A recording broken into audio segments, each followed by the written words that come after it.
Hello, everybody. Welcome to another episode of Galavants Through Rashiva. Apologies for being late. We had to wait a bit for everyone to show up. But also, we are missing a dwarf. Unfortunately, they had other responsibilities that they had to attend to today. So yeah, we're down I, one for today. I It's not here. aided Quick, them. go crazy. I aided them. Crunchy. Crunchy. Tastes like book. The one whose plot line it is today is missing. Let us mourn them, for they are dead. If not snack, then why small? Good question. If not snack, then why bite size? That's a dragon's thought process right there. It's like specifically a red dragon. Anyway, Mara If- looking at that. If Oh my not God. snack, why come pre-packaged with ketchup? asking the real questions. Alright. Okay. All right, Koga. Koga, you're like practically vibrating over there. Do you just want to do the recap? Yeah, sure. Last session, we spent 99% of it talking away about our plan to save the princess and get the killer, and not much else, unfortunately. And the plan has came out to this. Lisa and Davin will go to Kitty's house and put her in more or less like stasis Her being of a the sort. princess, to clarify. Her being the princess, and put her in more or less stasis, where she will be completely and utterly safe until the time that the spell can be undone, under the protection of both Kitty, but also potentially Gloria, and who else Kitty may have had at the house at the moment. While the rest of the party regroup and recuperate at Barrett's household. Part of the plan is to more or less use the princess as bait, or at least the rumor of her being back as bait, to drive the killer out and then, well, slay him. To get away, to make him functionally dead. Hence the name of today's stream. Yippee!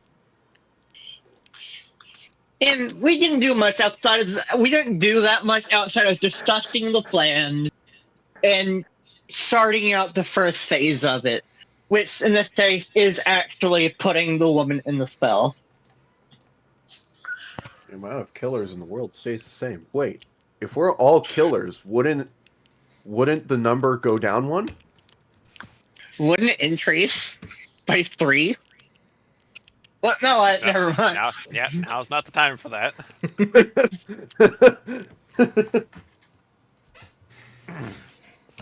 Alrighty. So with that, the party had split into two groups, as I recall. It was Gavin and Mara, I believe, who had gone to perform the sequester spell. Is that correct? Nope, it was Gavin and Lisa. Gavin and Lisa. Okay, it was one of the ladies, but it was the bizarrely less crazy one, or more. It was the less crazy one that did not go, and it was the more crazy one that did go. Which one is more crazy? I don't know. They're all crazy. Don't ask Gavin. The voices in my head tell me to commit violence. Gavin already ate the voices in his head. He is the voices.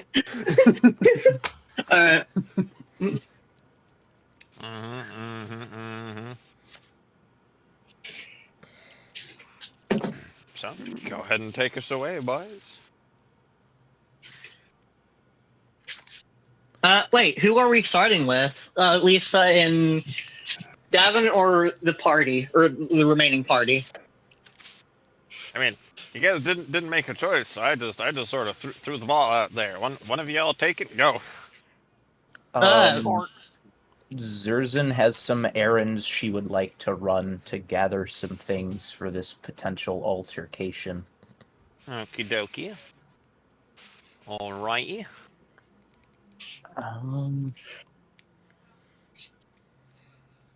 I don't want it to take too super long, but Yeah, you can kind of just list off what it is that you happen to be looking for, if you like. I would like to find someone who can help me get my hands on something like a blowgun that I can use to shoot darts that will put people to sleep. Not really damage or harm them, but just put them to sleep, because as an artificer, I can't cast the spell sleep, and even if I could, I don't know if this guy is resistant to magic like that. Anti-nap So, time. yeah. Um, so I would like to have something like that, as a way to sort Uh-huh. of take him down without hurting him. Um, I know I talked to you about making modifications to my Colossus to allow me to use that one spell. And so if you are Uh-huh. allowing me to do that, then I would like to find someone who would have the materials for sale to do that. And lastly, I would like to see if there is a mason or something that I can buy some bricks from. It's an unusual last one, but okay. I mean, It'll all make sense. Parry this, you filthy casual. I'm glad you and I were on the same wavelength with that. Okay, so for the first one, you could simply search out one of the apothecaries or even an actual alchemist's shop. I mean, you are in a very artisanal city, so it's more than easy to find that. I won't even have you roll anything for it. Mason, again, this is a dwarven city. Yeah. Masons are. You could probably bump into 3 of them before you actually reached a shop. Yeah, I figured it wouldn't be hard to find one of those around here. Mhm. The materials for the last one? I mean, that might be a shopping list of going to different people, like going to like carpenter to get some wooden parts and the blacksmith to get some metal sheets or whatever. I'm just gonna do a little something here.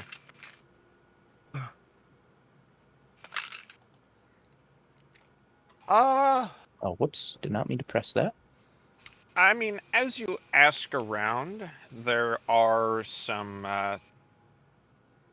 people that basically tell you, oh yeah, there's there are some folks that could get you materials for making items as such that would let you use that cantrip. But you know, they're sort of in weird spots in town, so they'd take you a bit to get to. That is acceptable.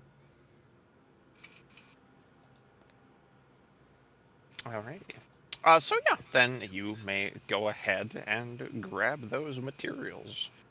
Okay. Are we role playing those character interactions, or am I simply I'll taking leave that up to money? you. Depends on how rapid fire you want this to go. I'm indifferent either way. Um, I guess the only one I would kind of ask, I do want to ask a question. We'll just say this conversation happened in character. If I'm going to an apothecary, learning how to get this sleep poison thing that I can put on a dart, could I then also ask them how to make that myself in the future, so I don't need to keep buying more?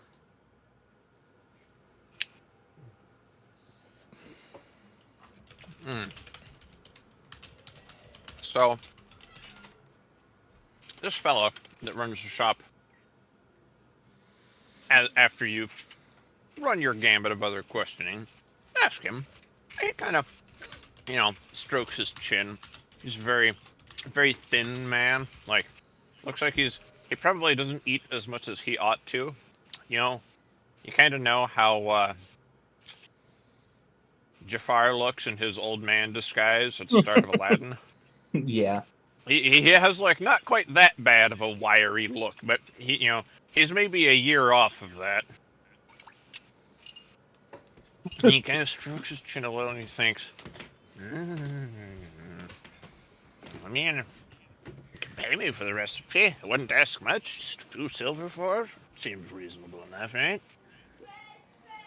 Sounds good to me.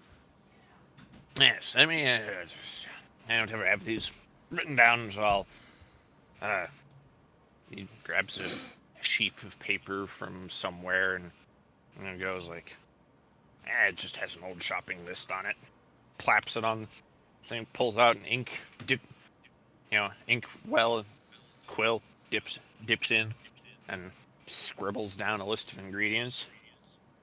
And holds out his open hand for the silver. All I have in my inventory is gold pieces. How much silver would that be, and how much, I don't know, change would I have, I guess? I mean, effectively, I just did it real brain dead simple. It's 100 copper to 1 silver, 100 silver to 1 gold. I made it as brainless thinking as possible. I like the way you think. Yeah, so how much silver would that be? And then I can figure out the change. He did not specify. Well, then I am asking, how much silver? Just hand me whatever and I'll hand you back whatever I don't need. You know what? Just because I like the cut of your jib, I'm just going to give him a whole gold piece. Like, you see his eyebrows, like, raise so high, his eyebrows almost meet his hairline. And one moment, and sort of sets that down.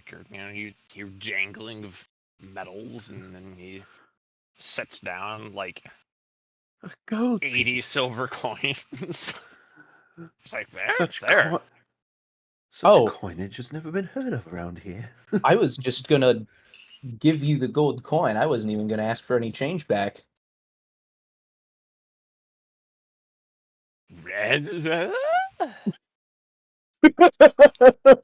Great response. Good job.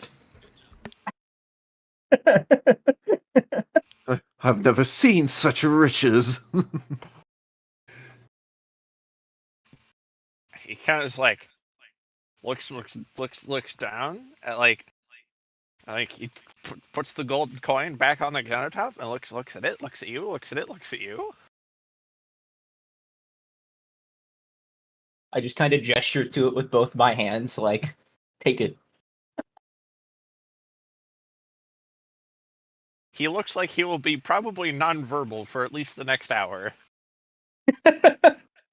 That's very good. As long as I have enough of this sleeping, quote-unquote, poison to last me a few darts and learning how to make it myself, then I can conclude my business here.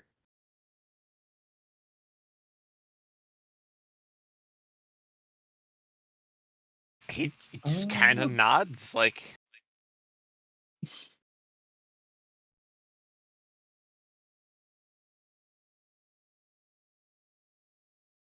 Just reaches out, takes the stuff. Thank you, sir. Walks out, just turns around and leaves.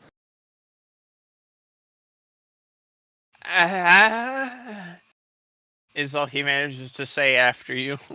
You have a good day now, sir. Okay. And yep, you have just left this man empty-headed. This is acceptable.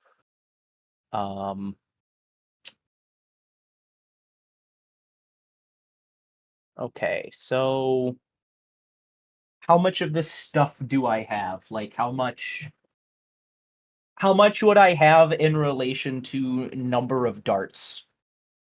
Yeah, that's how I was gonna convert it for you. You have functionally enough because it wasn't anything expensive.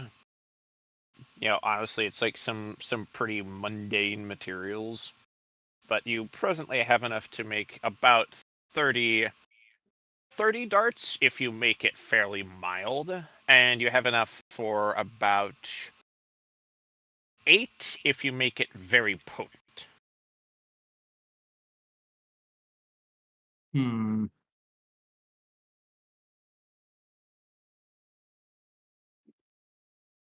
Well, I don't want to take any chances, so I'm gonna make them more potent. Okay. Then you have 8 sleeping darts. Oh, I should probably get a blowgun to use these with too. Mhm. Oh. You can just kind of consider that having been added, Okay. being as we did just sort of glaze over any kind of like high detail. Okay. Then I will just add that to my weapons because I don't know where else to put it in my sheet. Yeah, that seems reasonable. And then for wherever I can find a stonemason, I'm just gonna walk into them and just like set down like 5 gold pieces and just say, "How many bricks can this buy?"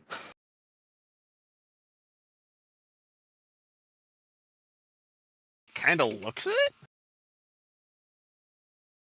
it. He pulls out an abacus, squints at it. He pulls out a second one, squints at that. He pulls out a third one, and then he starts making some calculations.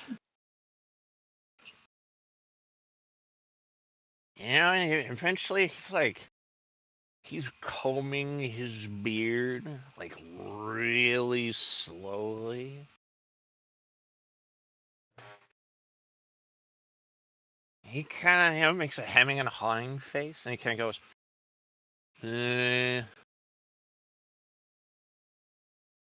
don't know. I'll buy you like a third of the warehouse.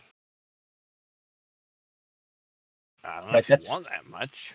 that's too much for me to transport. Okay. How about 1 gold piece? I'll get you about, I don't know, a ton, maybe a little less. Depends on what kind of stone you want at that point. Need them relatively small. I need each one relatively small in size. And he kind of like he gets a couple of measuring implements and kind of points at them, like sort of like what do you mean? Sort of an expression he gives you.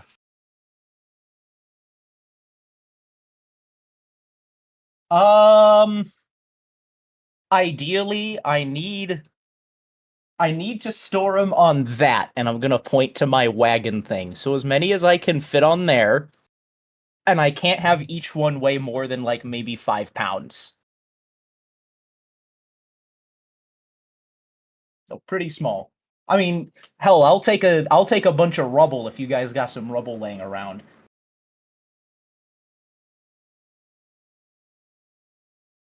We have I mean, if you're just gonna take rubble, just take it.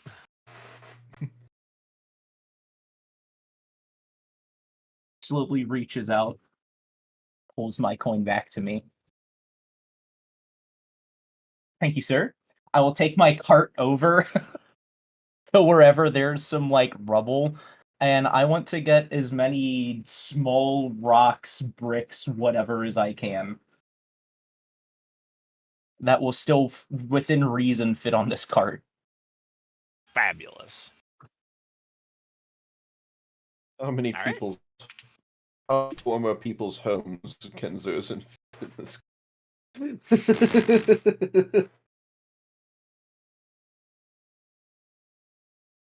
Alright, I now have everything that I need. I require bricks. Excellent. Alright. And with that, I will get back to the Room Shaper household to meet up with everyone who's probably there by now. I'm Fabulous. I'm just imagining this man like not knowing anything about goblins except for like things he's heard through the grapevine or whatever. And so he sees this goblin go to buy some bricks and it's like, "Ah, picking up a snack, are you?" Crunchy. Oh man. All right. I'll let you tell me separately, but I would like to have a number of bricks at some point. But I mean, we can move on, and then you can just shoot me that in a text message. Yeah. That seems perfectly reasonable. All right.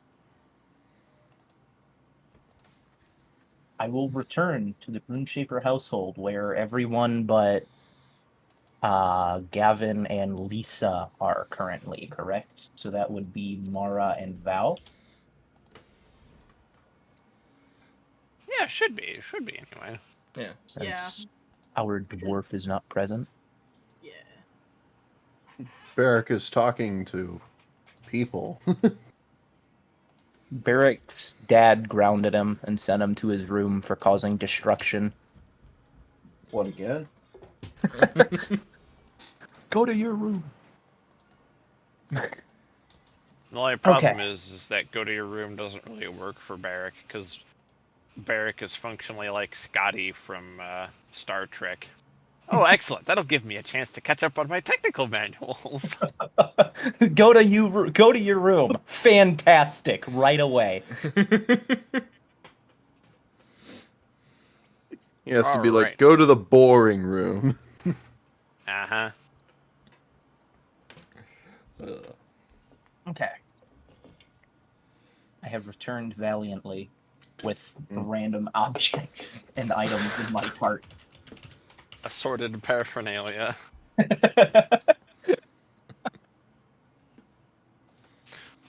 Right. Mara and Val, then. Was there anything you guys wanted to specifically do? No. What are you doing to prepare, even? Okay, other than each other.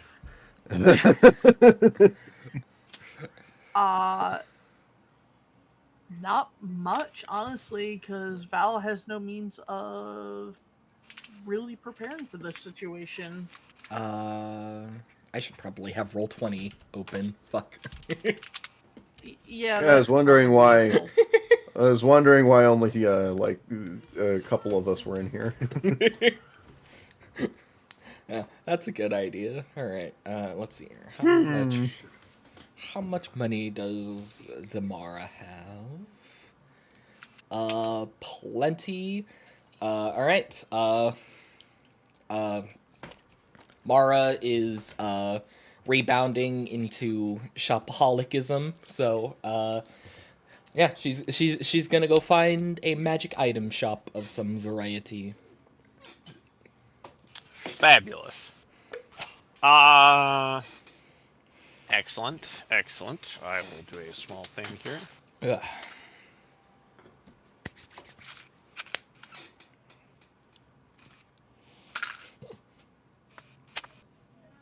Splendid. You come across one, and it is the one, it is the only, it is the renowned, it is the known, it is the Mr. Monroe Mundane. Woo! Owner and operator of Monroe Mundane's Mundane Magical Goods. Let's fucking Been a minute go! since this guy been a minute since this guy showed up. Yeah. That's what we've been waiting for. Yeah. That's what it's all about. You, of course, barge your way through his doors. He immediately whips around from behind the counter. Today, he is wearing the most gaudy, bright pink, rhinestone-encrusted suit. It is absolutely as garish as the last one he was wearing, possibly more so. And he leans upon one elbow, pops his chin into the palm of his hand, and says, "Well, look who it is that's come through my door today. It's that same pink tiefling, and if I must say, you're still wearing a maid outfit. And you keep rocking the look." This man dresses more and more like a pimp every time. Oh, he's always dressed this way from the start. Hi, Mr. Monroe. I'm here to see what you got. Well, first, we must fix something atrocious about that outfit. It is missing something, and he immediately just claps his hands. There's a rush whirlwind as blurs zoop past you, and you now have a matching glowing pink bow in your hair and on your tail. Oh, beautiful. Couldn't let that atrocity go on any longer. It simply would be a crime. Now, what can I do for you? All right. What kind of cool magic stuff you got?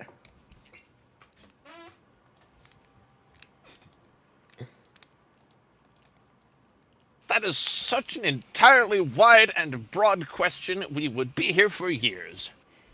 Can you be more specific? Anything really cool? You have no idea how little that narrows it down. Okay. She does the big think. You got anything that helps machines? Anything that helps machines. And he pulls out a piece of stone with some runes on it that totally isn't just a remote. Kind of presses a few of them, and like the displays on the shop, like shunk down to the floor and shunk back up. He's like, no, not that one. Presses another button. They go shunk shunk. Those are for machines, but not that kind. Boop. Ka-shunk, ka-shunk. No, that's in case of machine uprisings. That would happen for a while. Boop. Ka-shunk, ka-shunk. Hold on. No. Oh, heavens. Beep, beep, beep, beep, beep, beep, beep. Ka-chunk, ka-chunk, ka-chunk, ka-chunk, ka-chunk, ka-chunk. Ah! Is this what you're looking for? Things that help machines that are possibly and maybe sapient, intelligent, and or friends? Yeah, that works. Excellent! Alright, well, here I have approximately 5 different items which should be of assistance to you. I can describe each one of them as you look at them. Just walk up to a display case and I'll explain them. Alright, First one is a Tommy gun.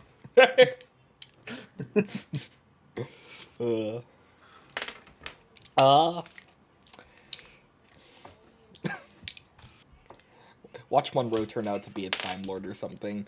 Mara's going to I don't head know. over to the first display case. Sorry. No, it's fine. You say a Time Lord. For some reason, I keep picturing him as the Mask.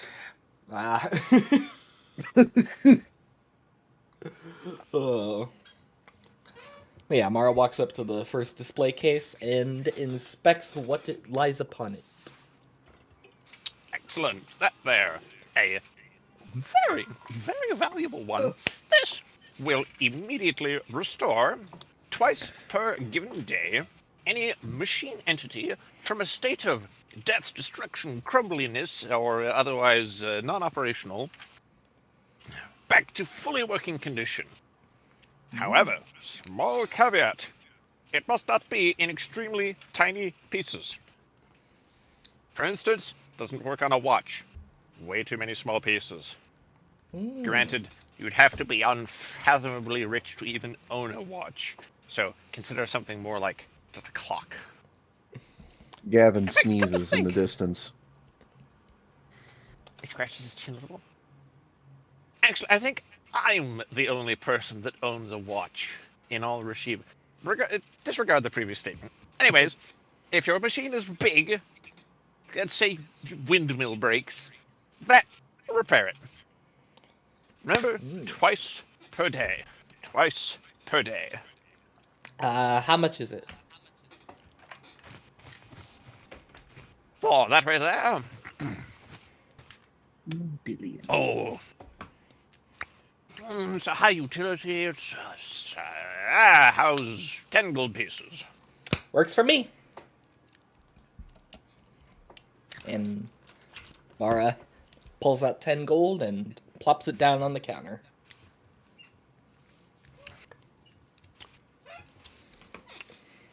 He smiles and goes whoop, whoop, whoop, whoop, whoop, and just flips them all into his coin voice with a little flick of the finger on each one. Nice.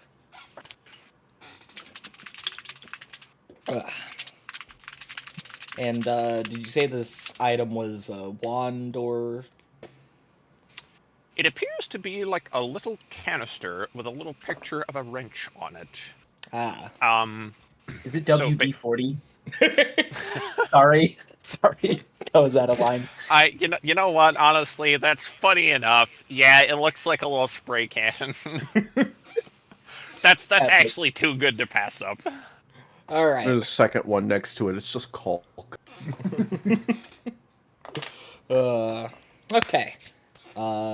With that acquired, Mara will look at the next items.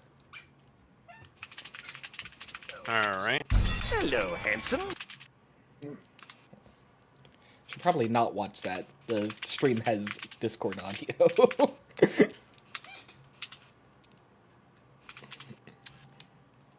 The next item that you look at is a pair of boots. Ooh. This particular lovely item, allows you to immediately make any device which would otherwise not count as a mount of any sort.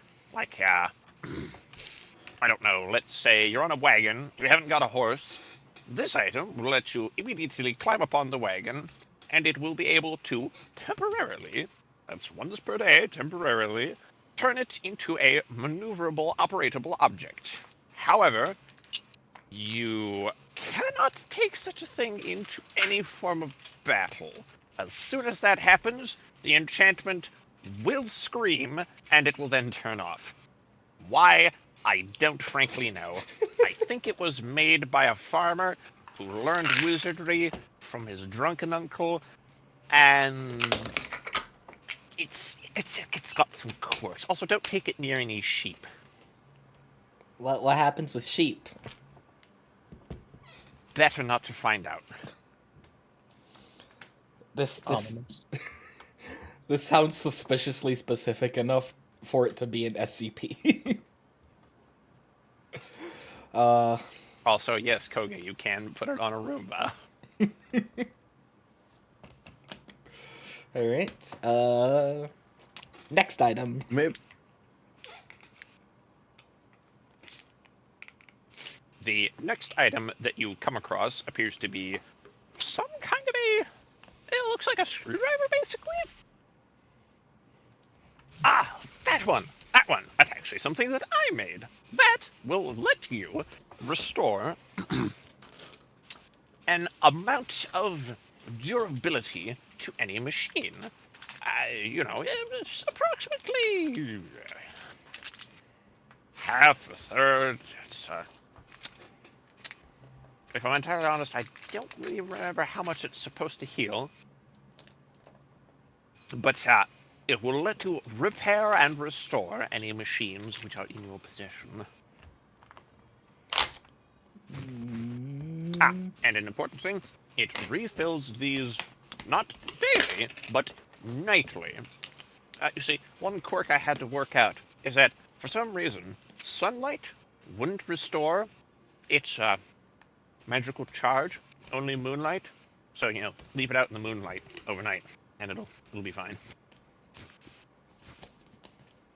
Okay.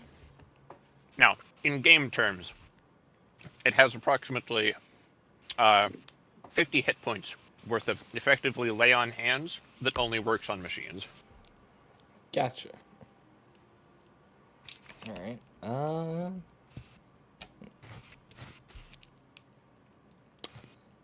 She'll consider it and then move on to item numero cuatro.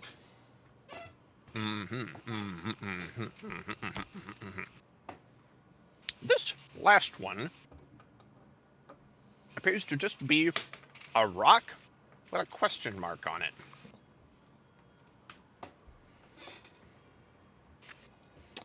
That is titled the Befuddler. That will, if placed in the presence of a machine which has any kind of thinking intelligence, cause it to immediately cease functioning for 5 minutes. You get no more than 5 minutes. Honestly, I couldn't figure out how many charges it has. So you may get 1 use out of it. You may get 3. You may get 12.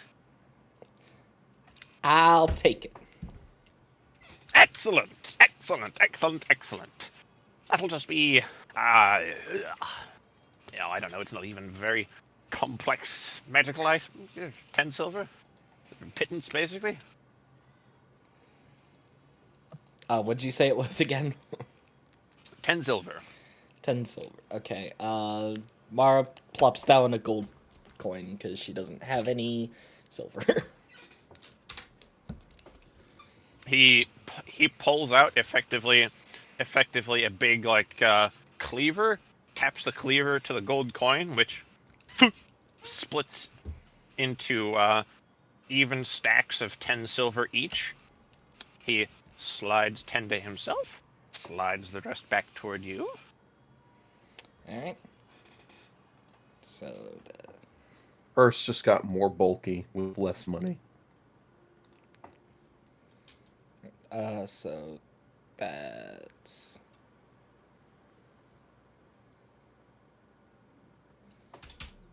Okay. Let's... Or wait. Isn't the conversion 10 silver to 1 gold, or... Normally. But I'm just going for easier. Okay, alright. So it's 90 silver to... or 100 silver to gold. Okay. That works. Yeah, which I believe I even mentioned earlier. You may have. I... Bold of you to assume he was paying attention. Very much so. Understandable.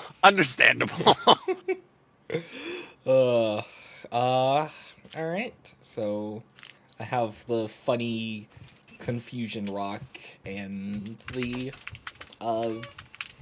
machine eternal youth potion, effectively. The WD-40. So, alright. Okay.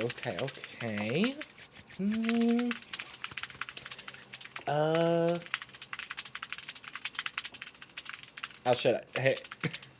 So, partially off topic, I just realized, did Lisa ever get her sword back? Yeah, Did she? yeah, Mara Okay. grabbed it for her. Okay, alright, okay. So, Yeah, No, I ate it. Lisa buy- starts just don't- boxing people. Don't buy her a better sword, just a bigger one. The fucking It's Buster exactly sword. the same. It's just, a foot longer. That meme where the more likes, the bigger the sword gets.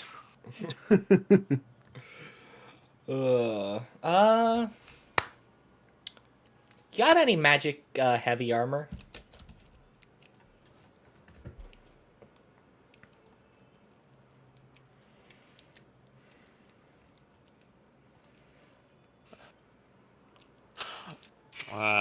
Koga, you pedantic nerd. Actually.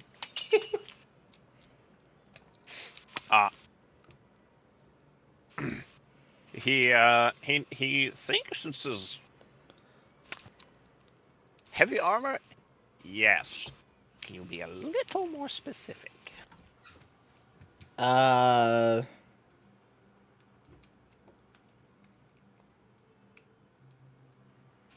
Better question. What would you like out of your heavy armor? mm, uh, mm, um, uh,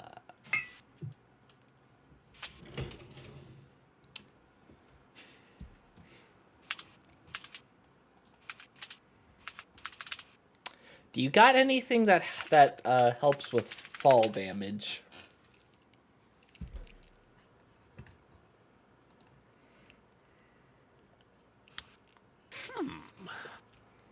Helps with fall damage.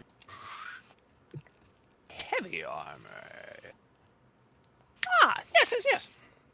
And he, takes out the remote, beep, and plopping onto the counter is an item which appears to be a set of pauldrons that have like little tiny wings. So these are the, and really don't question me on the name, these are the not fall and crush head pauldrons. They're very obviously named. Ooh.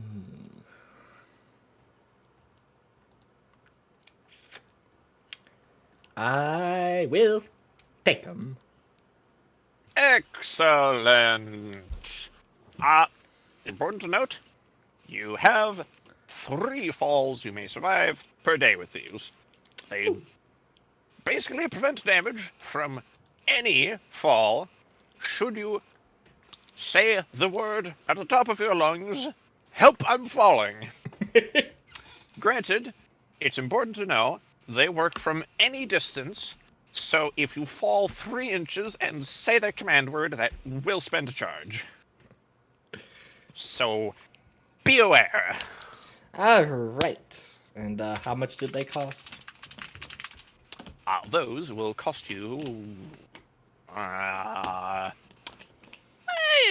10 gold. That seems reasonable. Alright.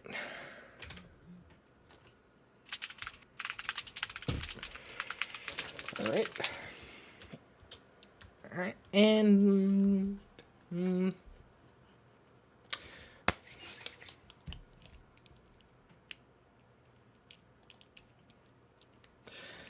what do you have?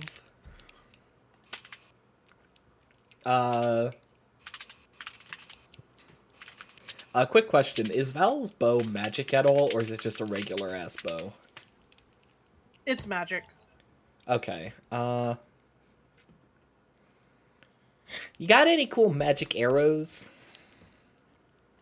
I believe you've looked at some of my selection before. Anything in particular?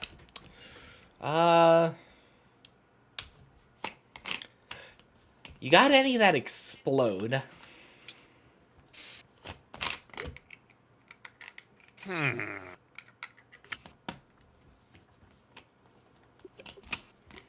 For that?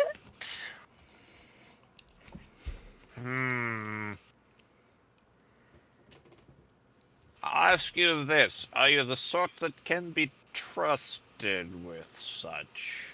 Kind of leaning in and narrowing his eyes a little. No, but Val is. In which case, sadly, I can't permit you to purchase them yourself. You'll have to bring him here. Oh. What if I buy them and have them delivered? Can I do that? That's reasonable. Okay.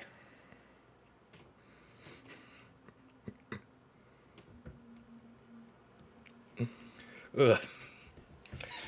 Medieval DoorDash. Well, how many do you want? Let's do Yes. 20. Right, and strength 1, 2, or 3. Strength 3. I see. That will be... considering I need to pay for some kind of extra assurance for that, that's probably going to be your most expensive purchase here. Because these, let me tell you, negotiating with goblins to get black grain powder, very difficult. That'll be 50 gold pieces for that. That's possibly the most expensive of my arrows you'll buy. Deal. I see.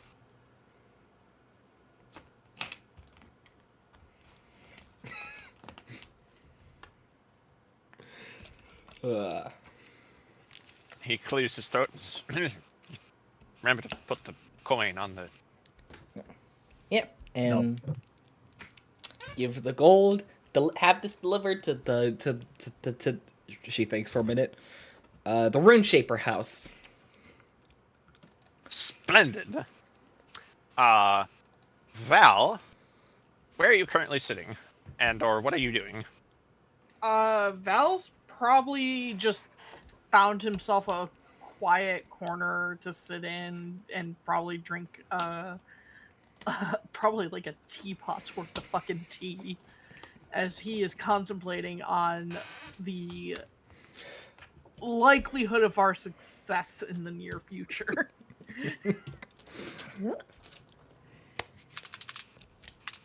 So basically just a comfy place in the Rune Shaper household.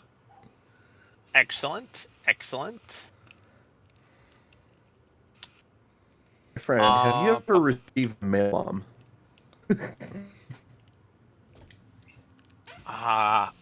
There's this specific image from an old film that I love dearly, but I don't think I'm gonna be able to get a picture of it. So as you are sitting there, all casual like, you see a doorway, just a rectangular kind of hole in space through which you can see onto the infinite distance of stars and galaxies, just go broop in, some 5 feet in front of you. A gaggle of very, very poshly and gaudily dressed skeletons. About 6 of them holding a chest between them, immediately scamper right up to you. The chest opens, a package goes thunk out of it, plops onto your lap, says, "Delivery for you, sir," one of the first skeletons says.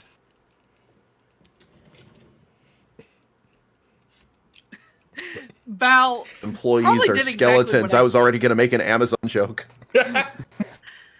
Val probably did exactly what I just did, which was, as he's probably mid-drink already, is slightly startled because he was enjoying the slight amount of respite and peace he was having, and probably spilt his tea down his teacup. As this happens, other than that, he is completely unfazed by it, but now also questioning, I didn't order anything, though.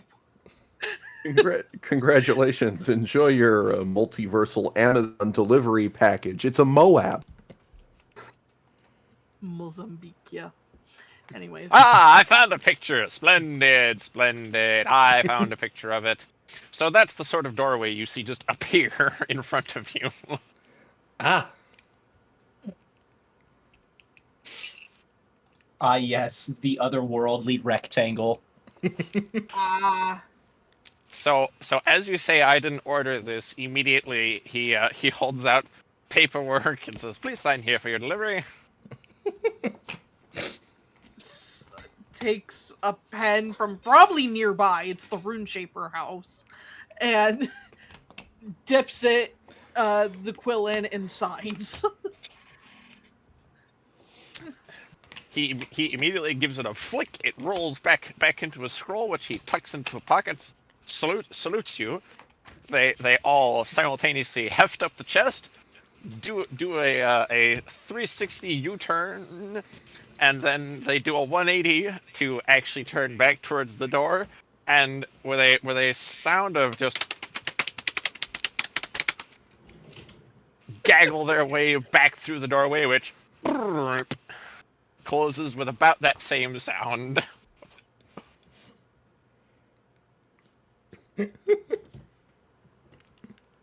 I can only hope that's the only thing that'll happen this morning, afternoon. Anyways, Unsealed. Val will Boom! open the box and see what is inside. It is. Well, on the very top is your receipt. Yep. Following that is the explosive arrows packaged in what appears to be an extremely tightly sealed case. So it has a key. On the key is a note that says, "Do not give this to any person that is not trustworthy with explosives."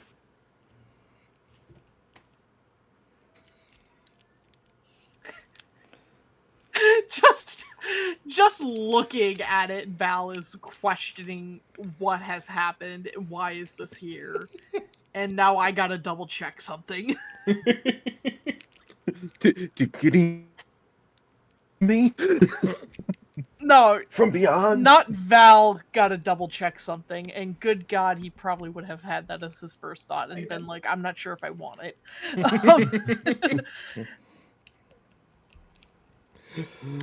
Oh, that.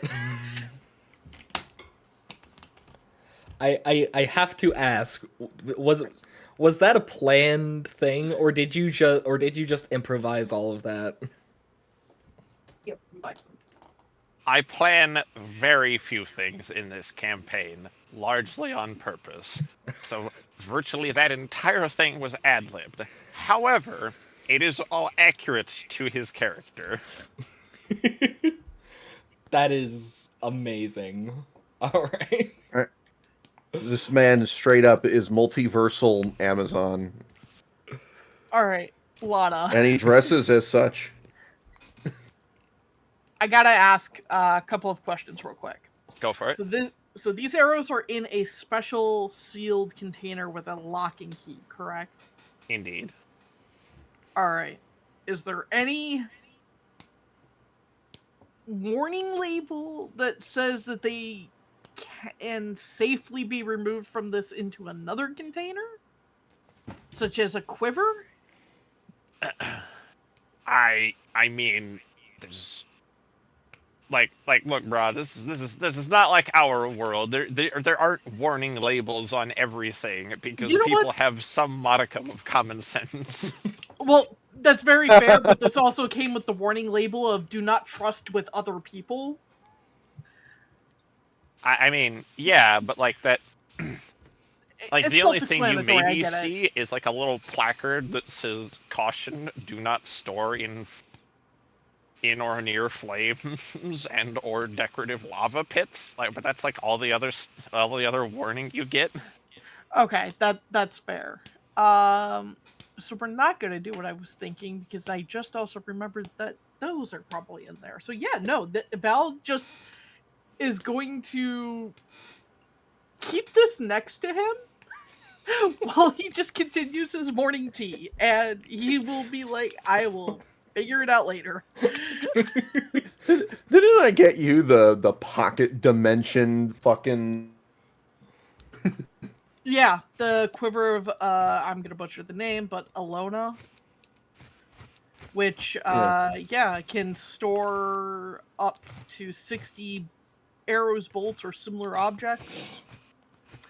I was thinking of putting it in there, and then I remembered that I also have the fire arrows that I also bought from Mr. Monroe fuck all forever ago, and realized that, oh right, Val put those in there. So yeah, we're just not gonna put them together, and that's fine. That's where that lands. Just take those and put those in the normal pocket.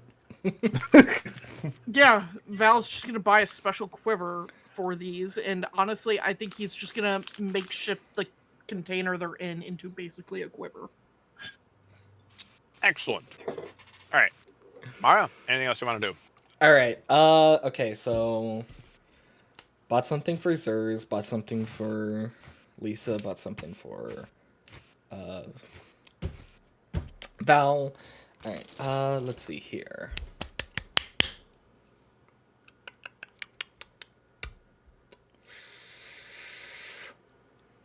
Hmm.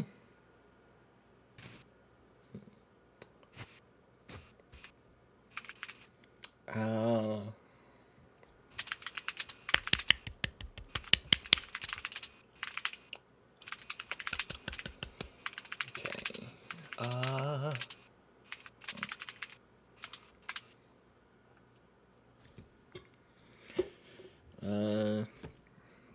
Honestly, for Gavin, I'm not sure what I could buy for him that he doesn't already have. A lot, actually. But be funny.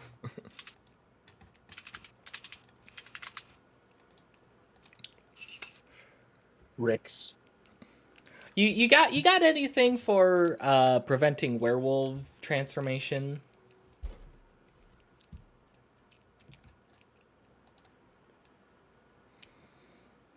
He blinks. Holds up a finger. Pulls out what appears to be a ledger. Sets it with a sufficient thud that you kind of like bounce off the ground. It appears to be a normal-sized book, but the thing must be unfathomably dense. And like he takes like just the very tip of a finger. Please don't. And just begins to flick along. Okay. The incredibly thin pages. And he's flipping for like minutes. He scratches his head. He's like,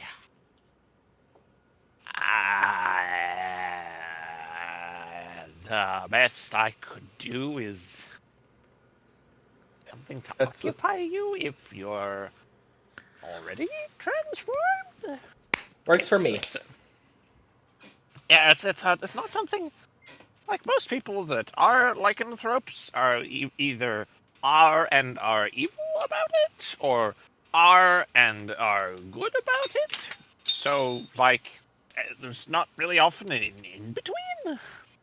People that just want to prevent it. So, and he flips over, and it's effectively like a little coin. It says that it's the coin of fascination. I don't know, the wizard that made it for his dog, and it will immediately attract the attention of and fully occupy the mind of any canine that sees it. So, that will effectively... I'll take it. Excellent. He just takes it and hands it to you. All right, how much? Puts both his hands up. Just like, shakes his head. Oh. Okay. Frankly, of all the hundreds and hundreds of things in my inventory, that is one that I don't think I'd ever actually sell. It's just more worthwhile if I give it to you. I will literally pay you to take this off of my inventory. This is a net loss of monetary gain if it remains in my possession. Okay, then. Alright, Barrick, let's see. Again, I don't know what to get him, so I'm gonna be funny about it. You got any, stuff for grooming large beards? Numerous. Magical or non-magical? Magical. I see. General care or complex care? Complex. Yes. I see. What species is the friend you're buying for? Dwarf. Ah, yes. Dwarf. You want my recommendations, or do you just want to look through? Give me recommendations. I see. Takes out the remote and presses a button, producing 3 items. Here we have the infinite beard oil dispenser. This is whatever beard oil you place into it, it will immediately duplicate. There is a button on the bottom, press and hold it. You may then successfully empty it of whatever oil you have put in and replace it with a different one. Ensure you clean it before use for best results. This next one, the unbreakable beard comb. As described. Alright. And this last one is a set of beads to braid into one's beard, which entirely prevent food particles, oils, or other contaminants from sticking to your beard. This one's very popular. I will take all 3. Splendid. That comes as a package deal, and it will be a single gold piece. Alright. And gold on the counter. He, Juxtaposition between these different. Just beard grooming kit. Yes. Shiny coin. Yes. Case of talk missile. Also, you're cutting out. He takes out a wooden box and hands it to you. Alright. It's a very nice lacquered wood box. Okay.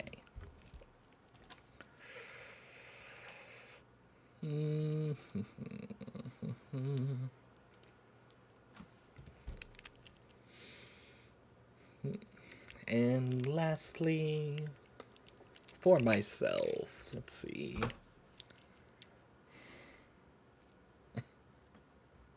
Got any more of those explosive arrows?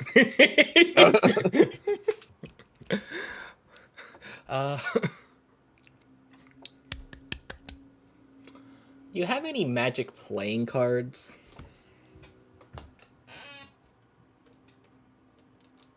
A few varieties. Oh no. Show me. He quite happily pulls out, with use of the remote and assorted selection. I mean, it's if you can imagine some magical effect of playing cards. There's the one that produces random animals. It's normal playing cards that are magical. Okay.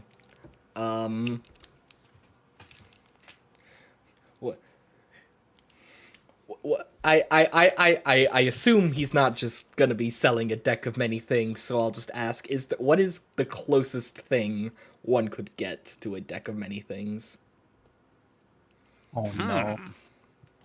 Well, there are some imitations made of the real deal. I do offer those. They're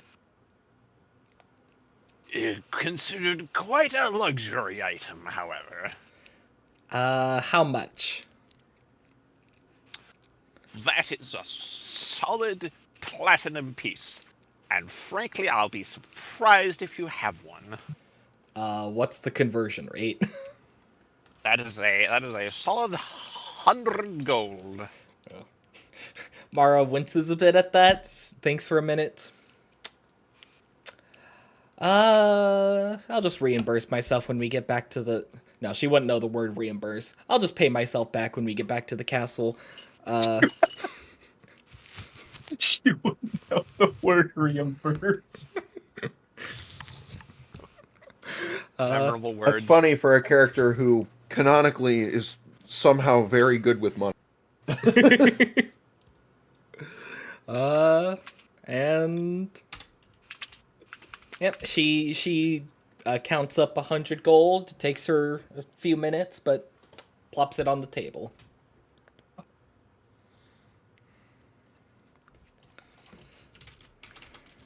He nods, and he takes out from one of the display cases a set of playing cards, which appear to be gold foiled on the back with silver foiled edges on the face side. Says, of course, be very careful with these. These are quite powerful, singular use. Of course, do use them cautiously. And not in my store. Yep, you got it. And she will slide it into her bag, very specifically putting it at the very bottom, where if you look in, you cannot see that they're there. And he very pointedly, like, he places his hands on your cheeks, and he makes you look at him. He says, "Not in my store." Okay. I know. I heard you the first time. Okay. You just wouldn't be the first person to try and do it anyway. Okay. Alright. And then... She thinks for a minute. You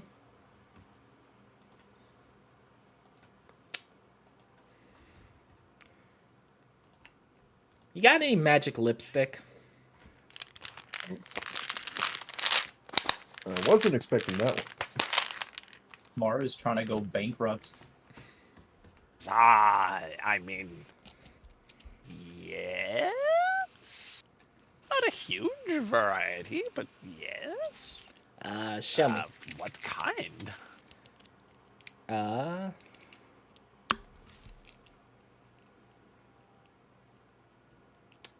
Kind you put on your face. Ha! I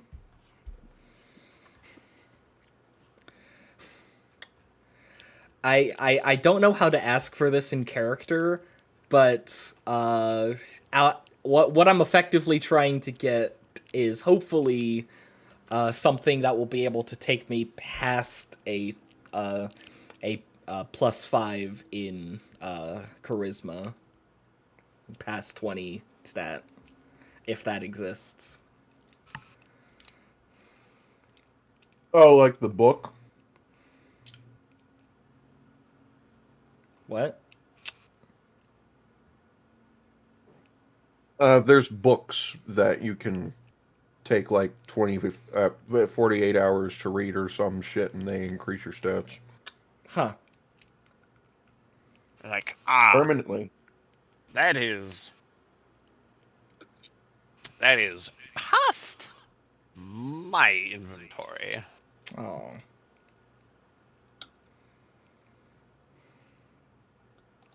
Then, what do you have? Kind of scratches his head a little. I mean, I have some that are indefinite. I have one that's color changing. I have one that you can pick the color of once per hour. I have one that makes you specifically more irresistible to your partner. I have one that will get a partner very excited. Few more.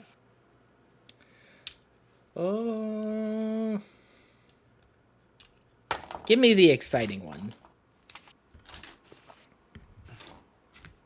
It is, he presses a button on the remote, and an item pops onto the main counter, and it is what appears to be a lacquered, like, lipstick case that, like, When you look at it, it appears to be a glossy black, but when light glints off of it, it iridesces an extremely dark red, like the kind of red to make you kind of think, ooh. Ooh. I'll take it. Splendid. 5 silver pieces. All right. All right, and plops 5 silver on the table. And he slides over the lipstick to you. All right. Thank you for your business, Mr. Monroe. Oh, no. Thank you for your business. And she turns and very cheerfully walks out to the door with her magic items. Her bounty in hand. Fabulous. All right. With that, we will move straight on over to Gavin.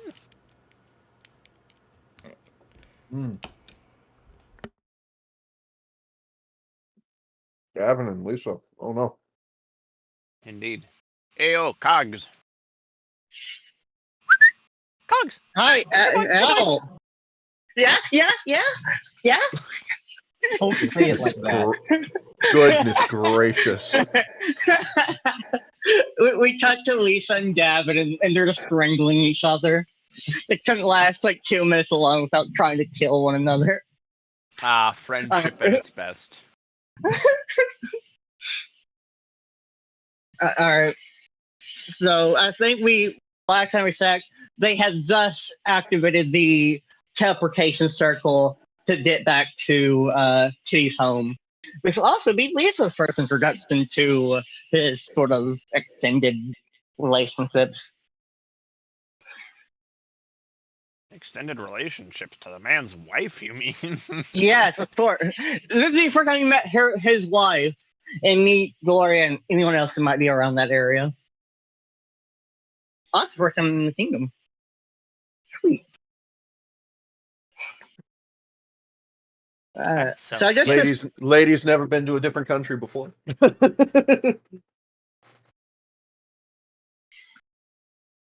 probably hasn't been in the Elven Kingdom, I don't think.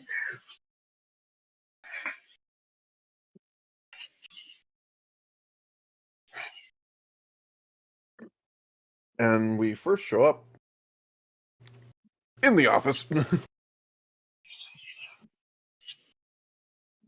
Yep. Right. Zap into the office. Books, alchemical tomes, and so on, all abounding.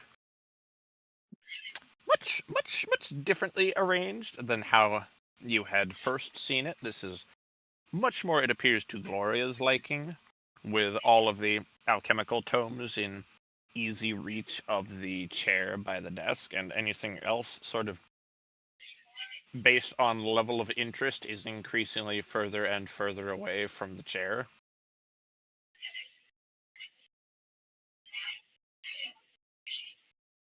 And yes, for Lisa, our dear idiot, there are indeed very colorful, fun-looking liquids. One of them appears to be bubbling. One of them appears to be, releasing a vapor, like just an inch above it. A couple of them are glowing. That one's an extremely pretty color, purple.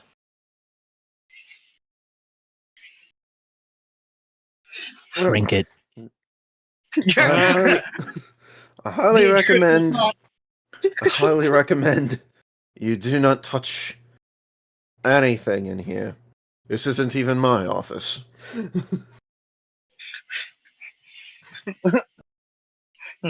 I'll try to keep that in mind. Gavin goes and opens the door after you, and welcome to the castle. This is Mara and Val's home. How quaint. I'd never Then I can assume that this is the oven. This is my first time here, then. Oh, well, I'll give you a guided tour once we've gotten our passenger to where she needs to be. And Gavin looks over to the princess. Oh, someone's gone. I imagine Val got borked to the AFK. Yeah. Oh no. We look back to the princess and sees the one drinking everything. Oh no. No, she just appears to be like very quietly stood there, hands clasped behind her back, otherwise being quiet. Right this way, Your Majesty. She nods and she cheerfully follows behind. And Gavin will guide the two to his house. Which, I forget, how long is it from the castle to Gavin's house? To Gavin and Kitty's house? Ugh. I mean, you're crossing from like the center point of the city all the way to the outside of the city, so it's nearly an hour. That's fine. Well, Gavin will point out a few things here and there along.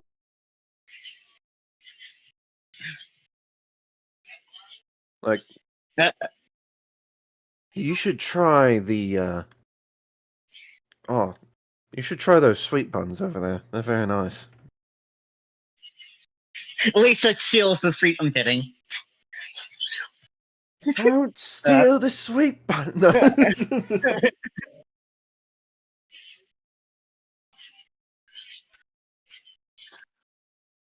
At least we'll simply nod, but continue moving on. I occasionally still look back at the princess, and then sort of tilt her head. Majesty, are you hungry? I don't believe you have eaten since we first revived you. And who knows how long you were stuck there as a monster without eating. Oh, no, I'm quite all right. Thank you, though. Hmm.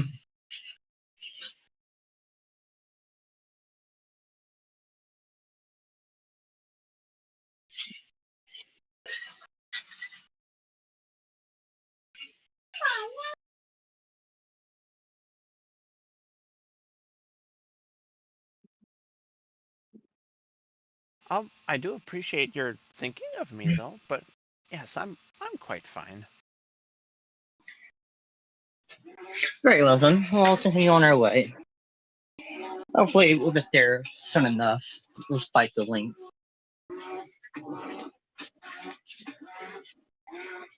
It'll be time to eat at the house before we get started. Most likely. Indeed. If I remember correctly, it is your wife's house, is it not? Yes. I moved in rather recently, actually. We only got married about a couple months ago at this point. A few months, I should say.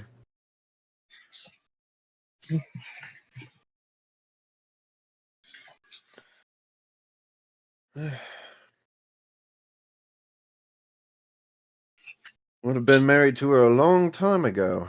Been for everything happening.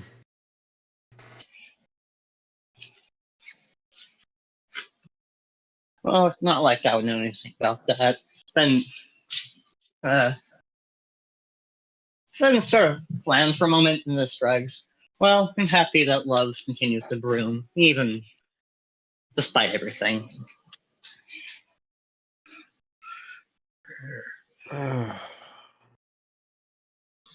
There may be a bit of a duality to that at my house at the moment. Oh, is that so? My wife isn't the only one there. Before you joined our group, there was another. He, well, went a bit stir-crazy, and when confronted, he did something, and now he's gone. Which left his wife and her 2 unborn children without a husband. But Lisa kind of sort of frown at that and sort of tilt her head. Gone? Not dead, but missing? Well, it was weird. He definitely would have been dead given the circumstances, but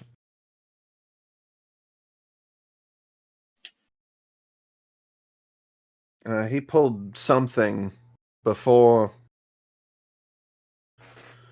we were able to finish the confrontation. And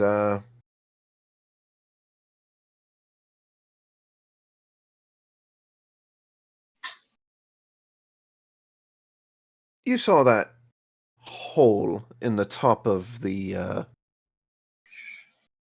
Rune Shaper house main lobby, right? Indeed. Yeah. It kind of went up through that into a beam of light into the sky. And then he was gone. Mara found his clothes and his gear at one of the local temples.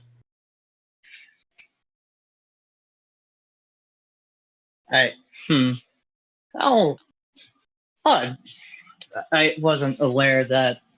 Well, I was aware that a party member had gone missing, and I had to take his place, but I wasn't aware it was so mysterious. I simply assumed they had died.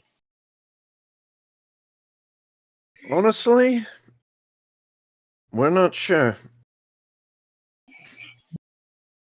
He could have died, he could have ascended and become beyond us or something.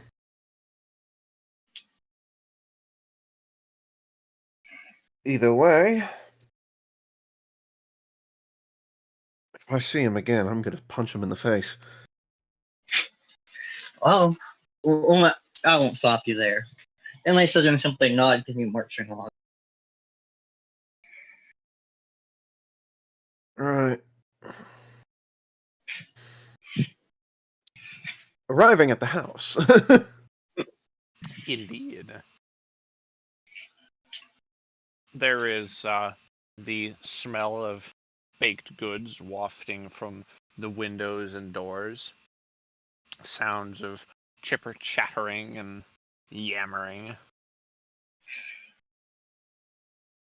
Gavin will walk through the garden up to the front door and just knock.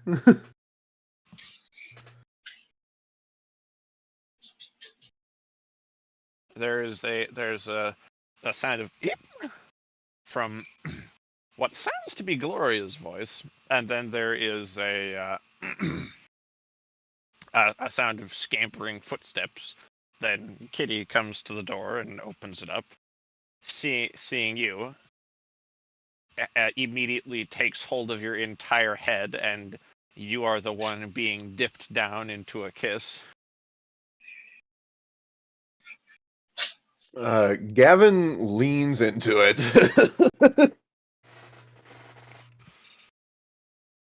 Kitty, after enjoying the kiss for a few moments, just pulls back, gives you a smile, just kind of licks her lips. Dog! Says, "Hi, handsome." What's going on, Koga? Oh no.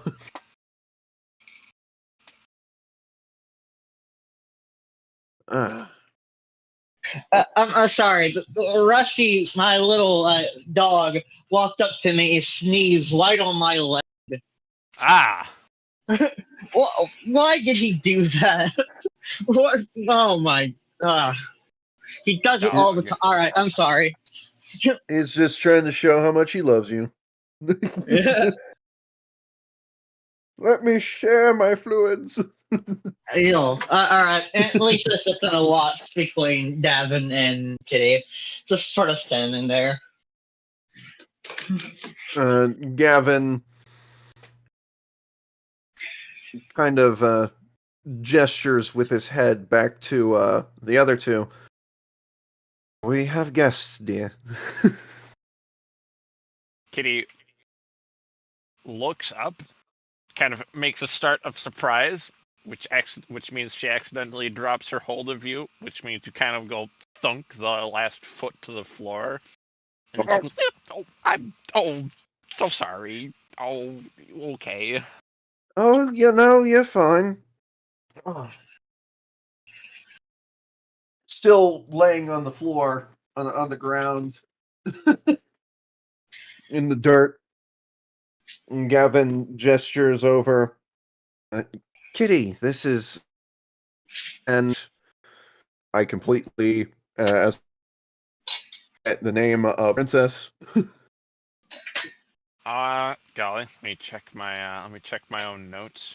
We don't have Oh, no. the human. I'm forgetting the name of it. Golly, I normally know this word like snap. Person who takes immense amounts of notes that like you'd usually see in a courtroom. Anyway, we don't have barracks, so can't refer to that as easily.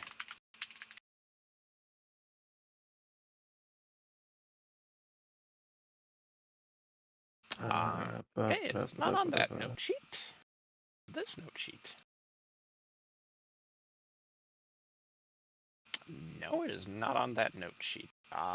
Is it in this one? No, I appear to have not written it down. Her name is Princess Flower now. I don't make the rules. I believe stenographer is the word you're looking for, Lana. Thank you. I mean, we've got the name of her murderer, but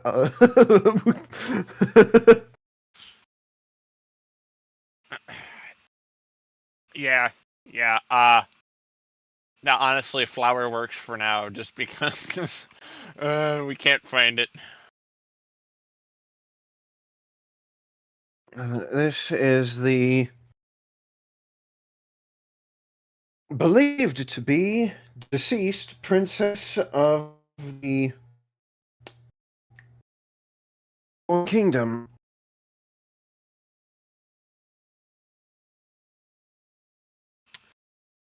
She Now reincarnated. She just whispers, "You invited a princess here and you didn't give me for warning? I would have done more than just bake some sweetbread." Oh, Looking sweetbread is absolutely fine. exasperated. Sweetbread is fine, dear. It's not Unfortunately, in a little... royalty. We deal with royalty almost every day. No, Okay, Mama. Look, it doesn't matter. We're in a slight bit of a time crunch here. She's technically supposed to be dead, and the person who wanted her dead, well, quite frankly, we need to keep her from him.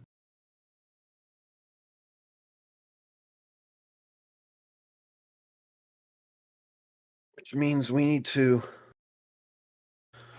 lock down this place until we're sure that he's gone. Make sure that no wandering eyes can see in here. Mystically speaking. Next time, please send a letter ahead or something. Okay, we can. I have lots of questions for later. But yes, we can indeed do that. Gavin gets up. Please, come in. Make yourselves at home.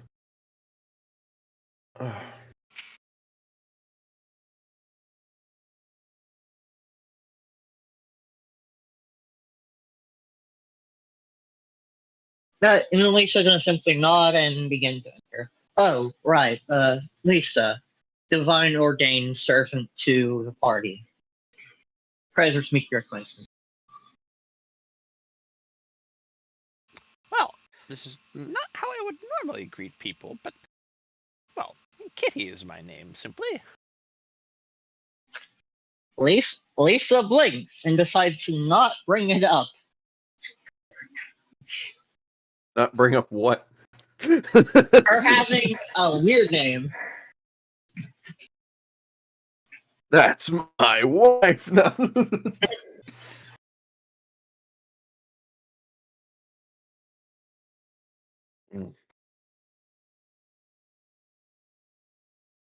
Well, once again, this is a pleasure to make your acquaintance.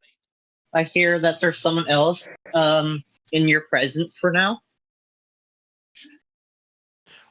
Oh, yes. I was having a friend over, and well, she and I were chatting, and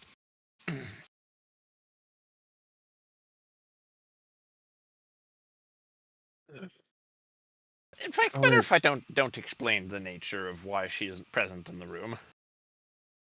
Very well then. How is she doing? How is she faring? As well as can be expected. Of high spirits, but you know. Right.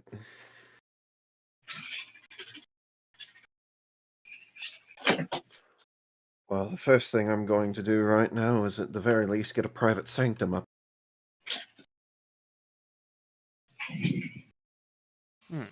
So, if you'll excuse me, that's going to take about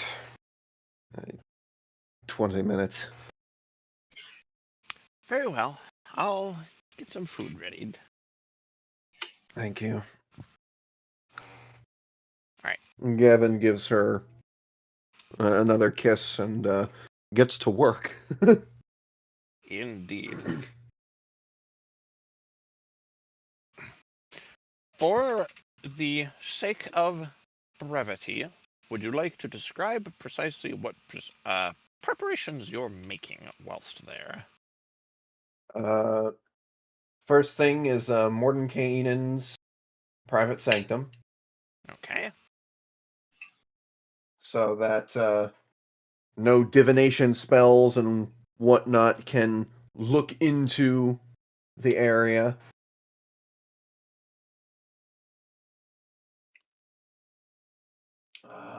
Let's see.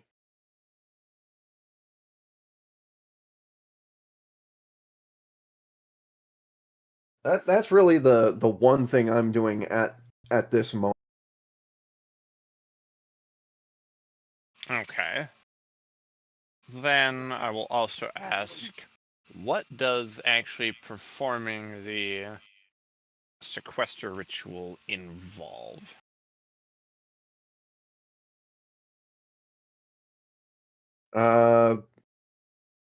Well, first off, it's technically not a ritual, it is a spell.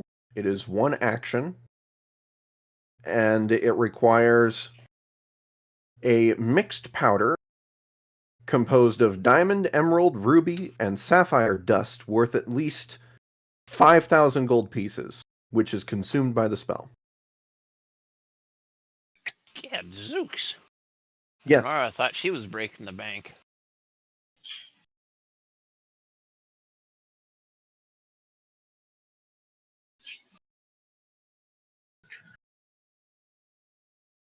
And then it's just basically I just have to define what the clause for her waking up is. Alrighty.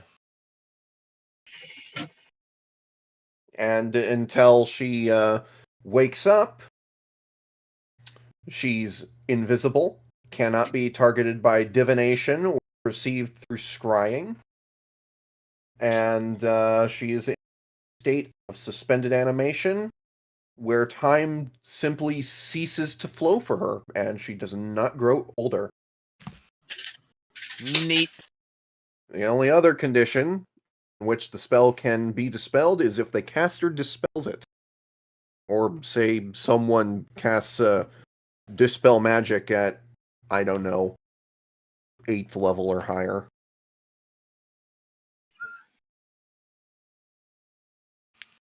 Or the Wish spell. Alright. Basically, we're gonna you in the safe zone for now.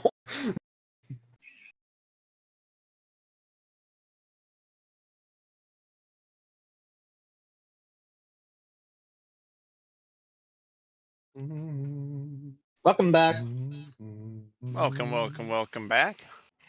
Thank you, thank you.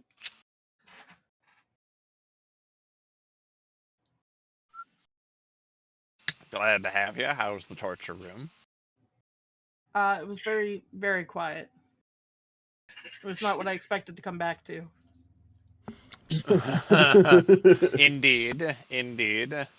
Unexpected, I'm sure.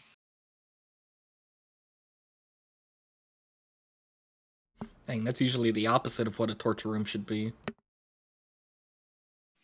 Depends on what kind of torture you're into. Mm-hmm. Isn't the entire point of torture to not be into it? Depends on No. the kind of torture. Alright, you freaks. Aren't you the person who, upon learning that there was nothing stopping you from entering, stayed in there for like an hour straight? Yeah? I'm not saying I'm not a freak, so... I mean, so long as you admit it. I mean, yours is the character that looked at the succubus that had nearly killed the party and went, yeah, I'll still wife that.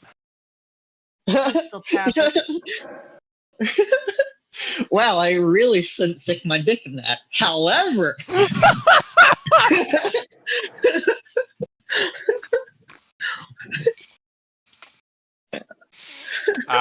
Indeed. You know, it astounds me that despite what dirty jokes have been said so far this session, this is so far the cleanest stream we've had in a while. If I manage. Shit, we gotta Alrighty. get better. Orgy time, let's go. No. Oh boy. Hold on a moment. There it is. All right, everybody's taking their socks off. Let's go. Oh no. The immodesty. Alright, let's focus in. So, you have cast the spell Sequester, and it is at this that her body glows a moment. You see her eyes flutter closed, and at which point you are aware of her presence, as you are the caster, and that seems reasonable enough for me to consider. But no longer visible, and otherwise adheres to all said features and factors of the spell. All right. So, unless I personally dispel this, there are 2 reasons why this will break. One, myself, Lisa here, and the rest of us over on the other continent are dead. At which point, Kitty, I'm afraid she'll have to be under your care, and if that is the case, then I greatly apologize. These are extreme measures for an extreme case.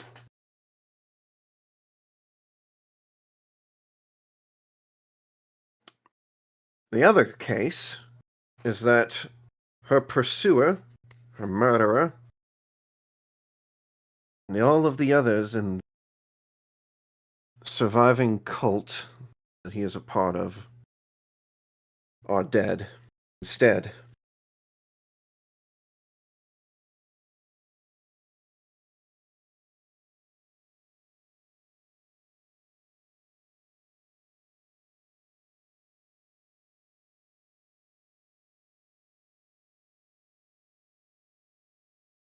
Well, very well. Of course, do my best to keep track of her. You are the only person I can trust with this. That I would ever trust with this. And I'm sorry to have to bring it upon. Especially with not only Gloria, but with ours on the way. Oh, I can more than manage. You do this for me. You go, rally your party, and you do what needs done. Find that murderer, and do justice to him that you should.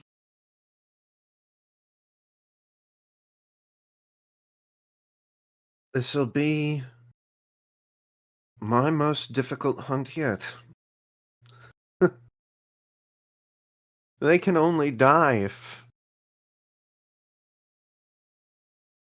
they commit seppuku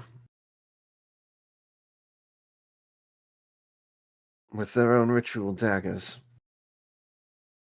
or if they renounce their gods. I don't imagine that the latter's happening. You never know.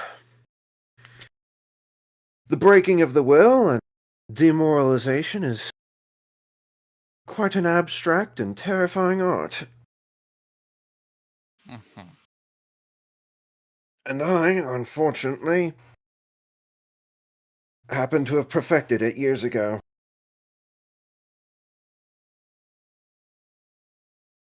And quite frankly, we have some very, very interesting tools. She kind of holds up a hand at this. I don't think I need to know any more details on that, respectfully speaking. Very well.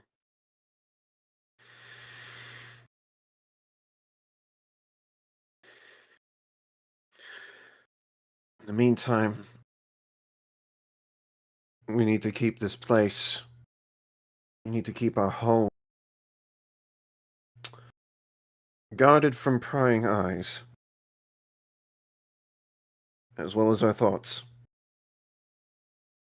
If we are able to communicate at all, it should be through our own sending stones only, and only if that's even possible.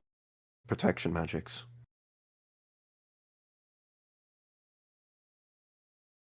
I trust you. I'll just wait here. If I don't hear from you in a month, I'll take whatever actions next are necessary. But for now, you just worry about getting this work done. Okay? I know you're one of many words. You're one that worries and talks much. Rest assured, I'll do just as you ask. She'll be safe. She'll be undetected. You Alright. trust me? I'll trust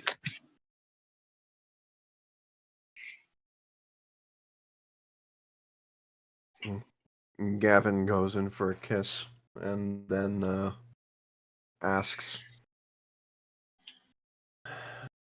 "How long does Gloria have?"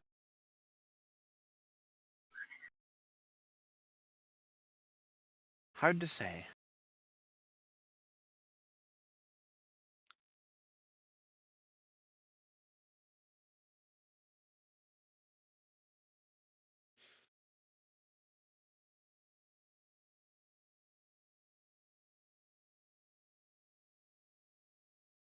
Is there nothing that can be done?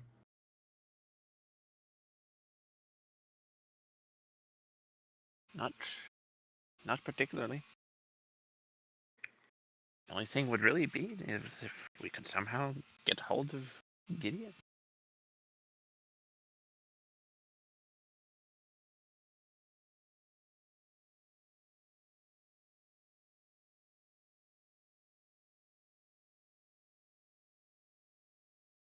If I had another day to stay here, this same spell would actually work wonders.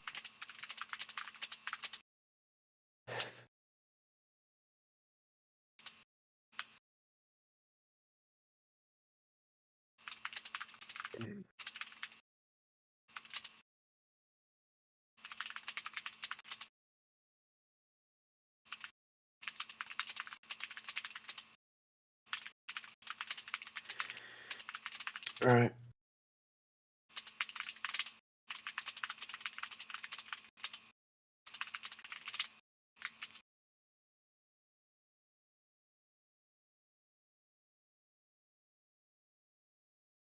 What had we agreed on previously that we come back as soon as this was done, or that we wait until we get word from the others that plans are ready?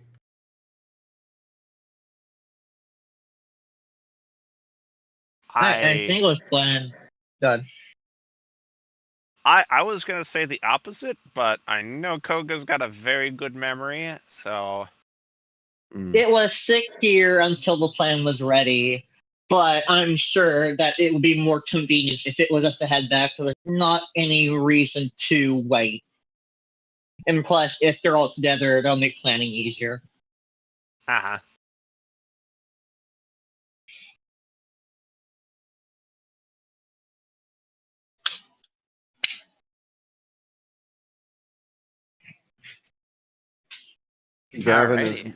Gavin is going to go into next room, and I assume Gloria is still here, right? Yeah.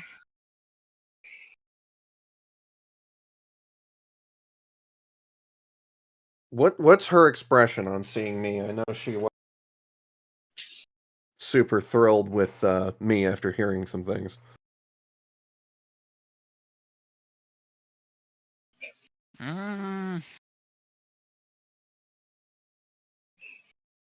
I mean, she doesn't appear entirely happy, but also does not appear as upset as last time. What is your intention here?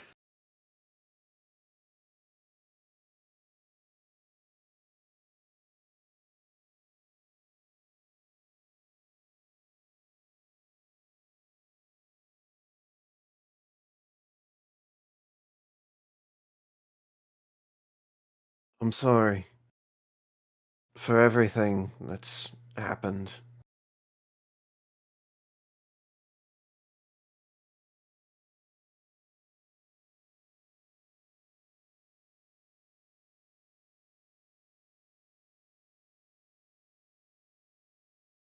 I'm sorry we couldn't get through to him.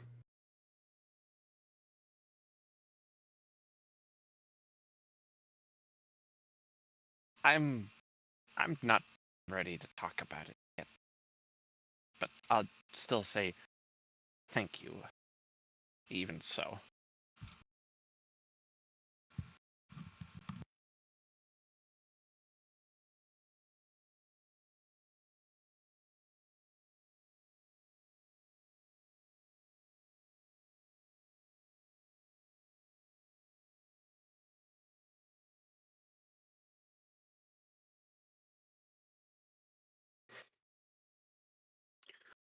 I'll do whatever I can, whatever's in my to find him. And if I can't, at the very least, I'll do whatever I can to save you and the little ones.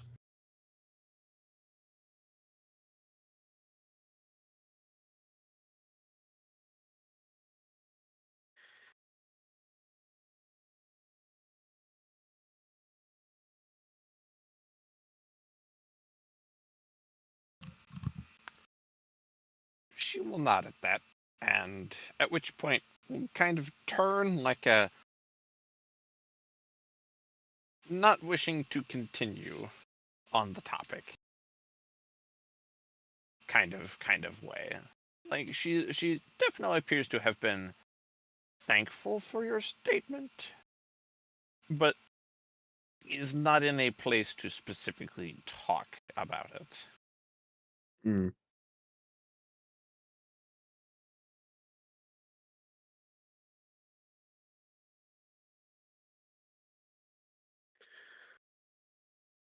Gavin looks to Lisa. Shall I take Hmm? you on a tour of the town before we go? I A don't full think that would tour? be needed. I don't think that'll be needed at this time. If everything works out well, we should be able to return at any time at all once we're done.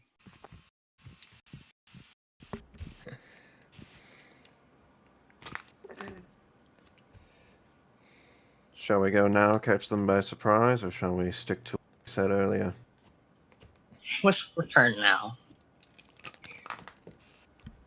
All right.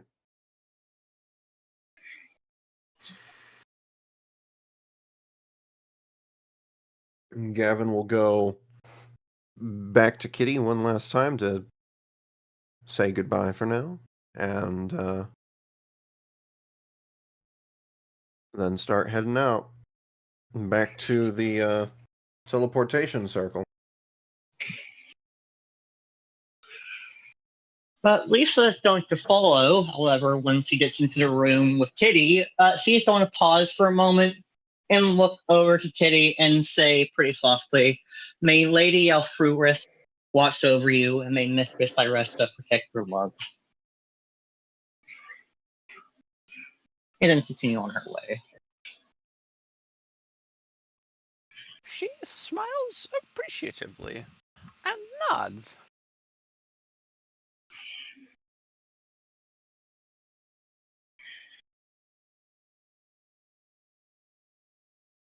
Yeah, when Lisa continues following Gavin back to the teleportation circle, there is a slight smile on her face.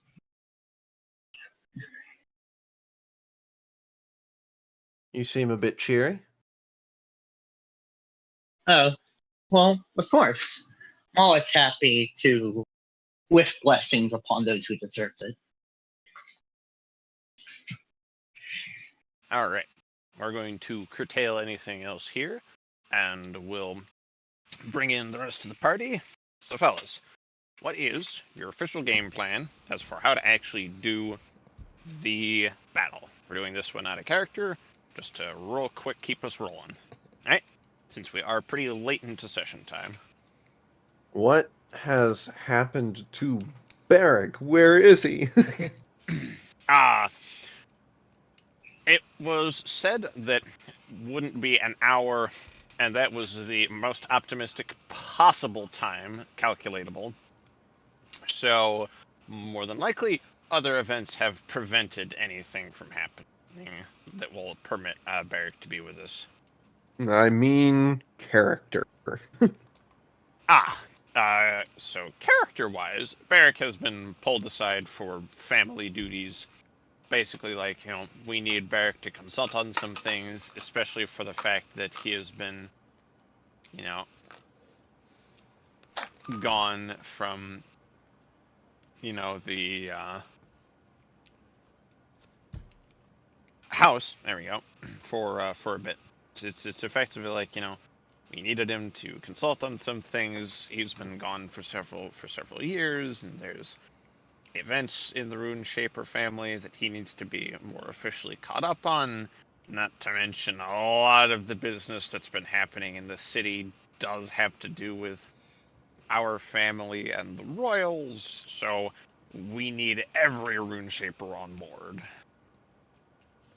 But as that means he will be occupied, we will supply you with any extra personnel you may require at the time of, at any time of need. Well, if I remember correctly, the original plan was to get the Runeshaper house in on it, since the investigation is, happening with this household, right?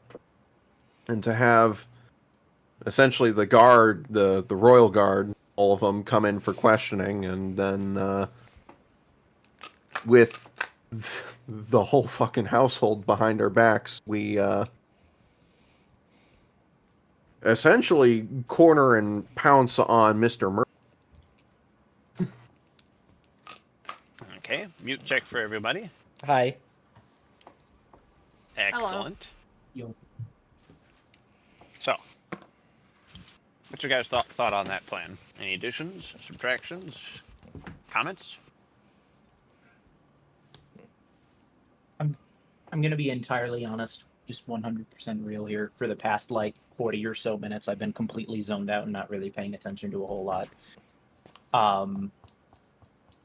Are we all together right now? Are we all in one place?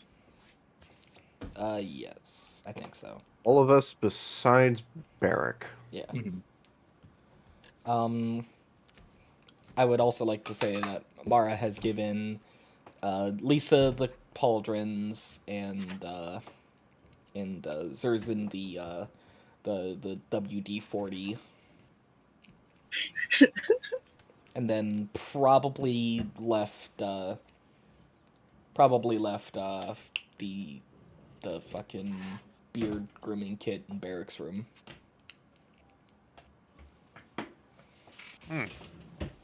Okay.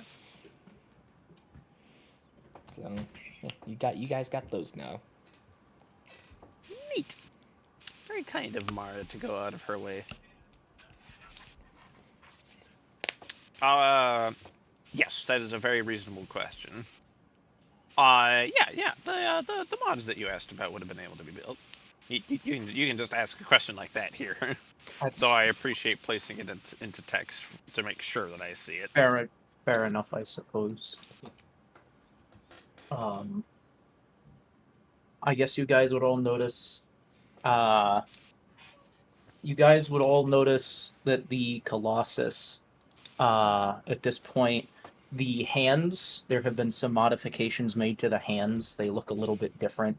And there is basically just a burlap sack full of rocks hanging off of its back. The most sophisticated ranged weapon.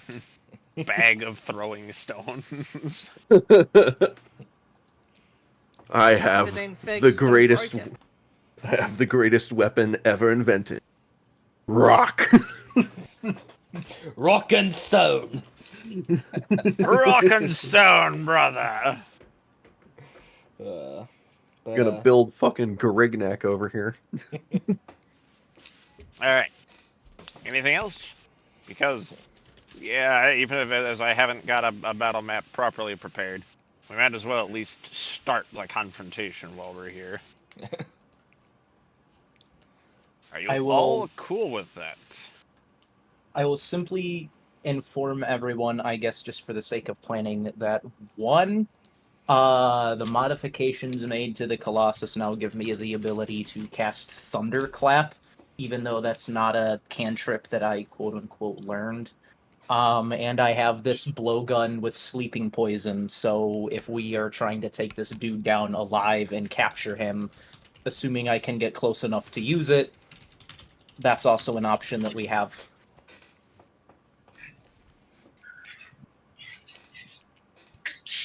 Because So the main thing is, we can JoJo stomp this motherfucker as much as we want, but incapacitation is going to have to be the go-to, because unless they seppuku or their goddess deserts them, they will not die.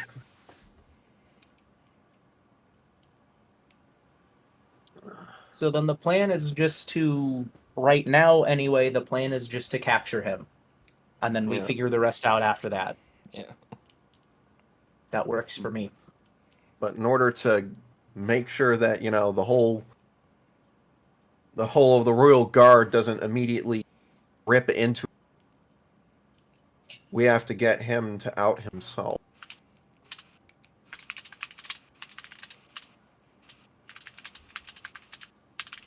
Which will require some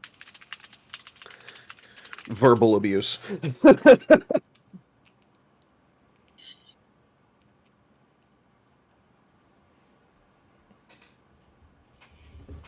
All right, then let's head out. All right. All right. And what was the lure that you were using to draw this man in?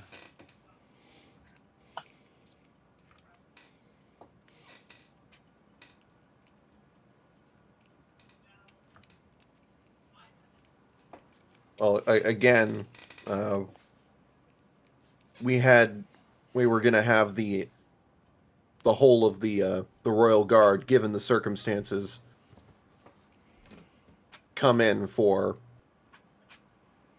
basically a meeting, whatever. Am I cutting in and out? Not right now. Okay. No, just trying to run through the details, somewhat quick like, to be sure that we got everything in order. Yeah, like bring him in for meeting, interrogation, whatever. Line him up in the atrium or whatever. Okay. Yeah. Military style, you know? Yeah.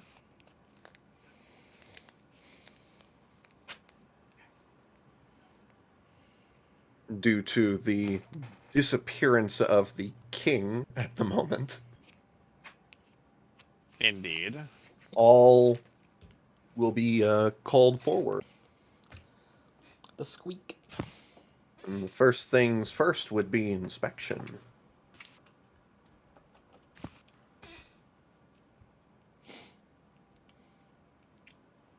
Okay. And what is the goal here? You're trying to basically suss out who's the done dude who done did it? Well, we know who did it, and we know their face. The thing is, trying to get them, one, without them running before we can catch them, and two, make sure that the rest of the Royal Guard doesn't come down on our heads at once. Mm-hmm. We're probably we- gonna need the guard that was with us when we captured the king. Mm-hmm.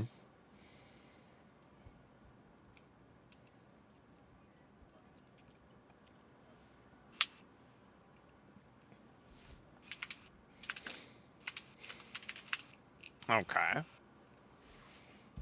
mean, he would be easy enough to discover.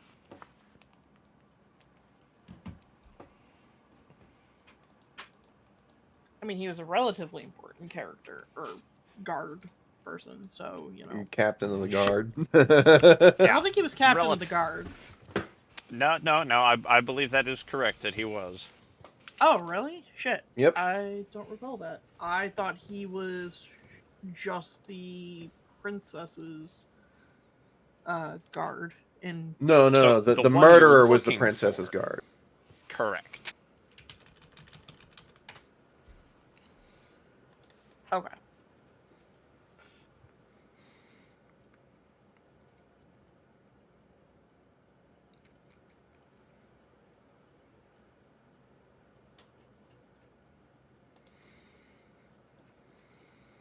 Yeah. Yeah. The idea is to basically have them all information, inspection, inspected one at a time, and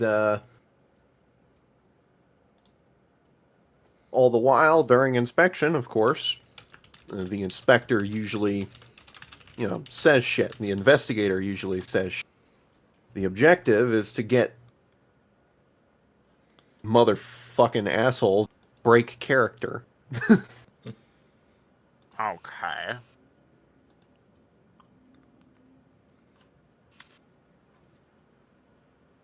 So this is all kind of for show, effectively, because you already know who you're going for. Mm-hmm. Yes. All right, what things are you asking then?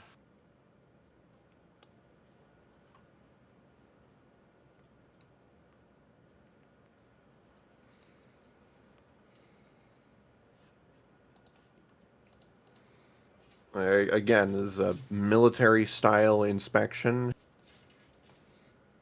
Members of the Royal Guard come to Yeah. Shaper household. I don't think we are asking any questions. I think we're just kind of observing as this inspection is taking place. Okay. So you have staged this to occur, but you are not immediate participants thereof.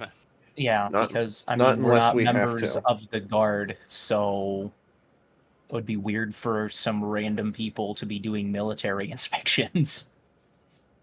Indeed. So yeah, we're Once just the kind main- of hanging out nearby, observing, and if he does something incriminating, then we can get his ass. Yeah. And if not, then it comes to individual speaking to, basically. Questioning. Okay. Well, for that, I believe I will get out And if the golf necessary, ball. if necessary, bringing down things in front of everybody. But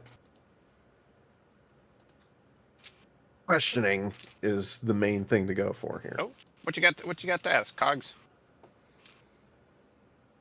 I'm so sorry. I'm sorry, but there was something I wanted Lisa to do earlier on, but we moved so fast and we just sort of completely skipped over that part that I never got the chance to actually do it. What you got? So you remember back in the flooded area, how we drain all the water? Remember those like crossbow turret things? In the Like those heavy Hammerlord's crossbows, I think laboratory. they were. Yeah. Yeah? Remember how Lisa damaged one? Yeah? So sorry. I'm so sorry. Could Lisa have finished the job and just sort of took it with her as her own weapon? It wouldn't have been functional if you'd have fully destroyed it, but you could take the remains. Is it well? I didn't think she fully destroyed it. I was thinking like her like swapping it off the base and just taking the actual weapon part. Alternatively, if the DM Because to my decides knowledge, that he it didn't- is completely destroyed, you have a literal mechanic. Yeah, I mean, Yeah. approaching it that closely and trying to whack at just the base, that would have been a pretty risky prospect. If you want to try that, you can roll for it, but I'm not going to give you much chance. I'll at least give you the opportunity Alright, to try. sure. Fuck it, I'm down. What's the roll? Give me Dex.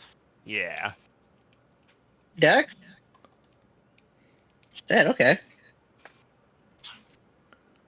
That's like had anything with straight Dex? Right. Blah blah blah.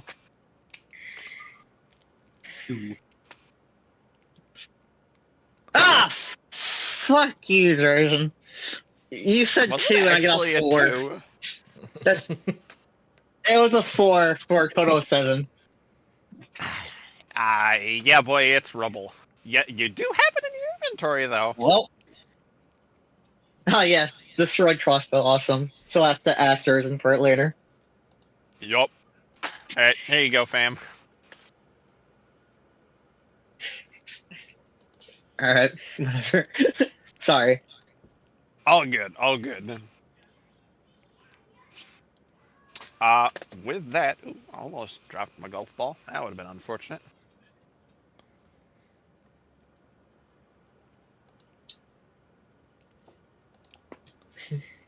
Alright, so the entire military assembly does occur. You guys have all effectively been set into a side area to observe. The reason given for your presence there is as witnesses, which is plenty believable enough. The questioning goes on for quite some time. It ends up that a few soldiers, for reasons other than this event, do seem to get ratted out for something. They either confess to something, like, this wasn't the intention, but the intense nature of the happenings does seem to break a few bad eggs, as it were. Gotta drain the swamp. Now,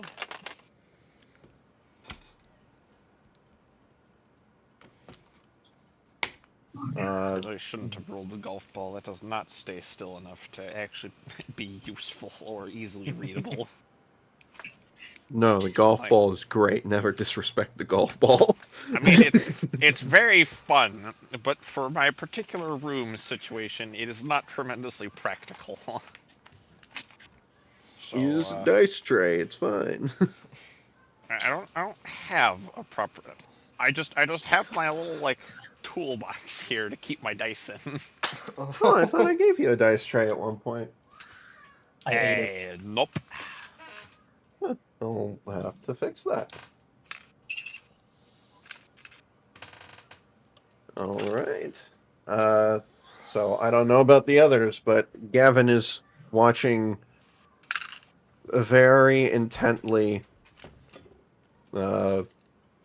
for any breaks in character from, well, most people, but in particular from the target.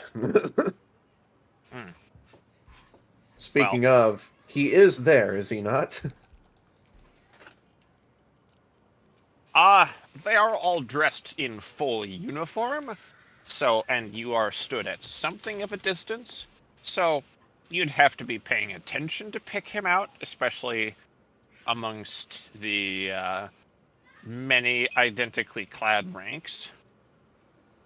I assume there's a roll call at the very least. Names are shouted out.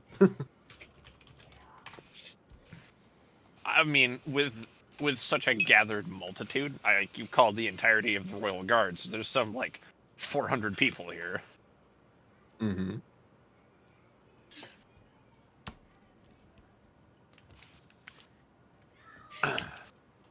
So, yeah. However, you do at least see when he is brought to the stand, as it were.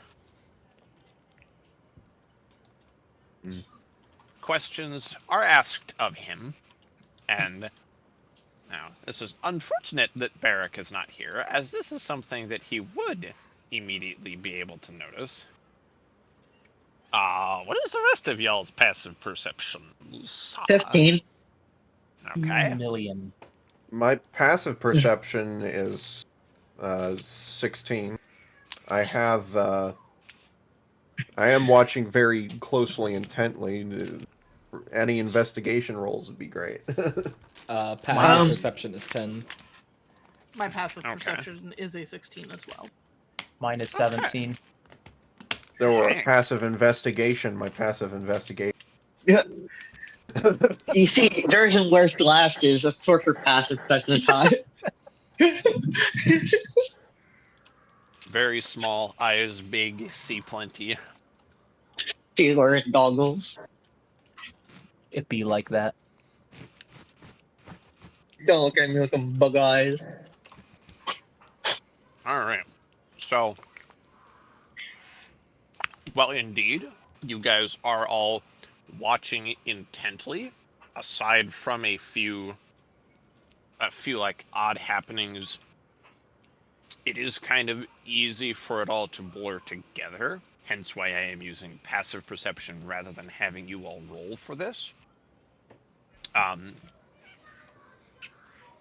However, being as many of you do have such high passive perception, I'll go in order of who notices first. So, Zerzan, you are the first to see this.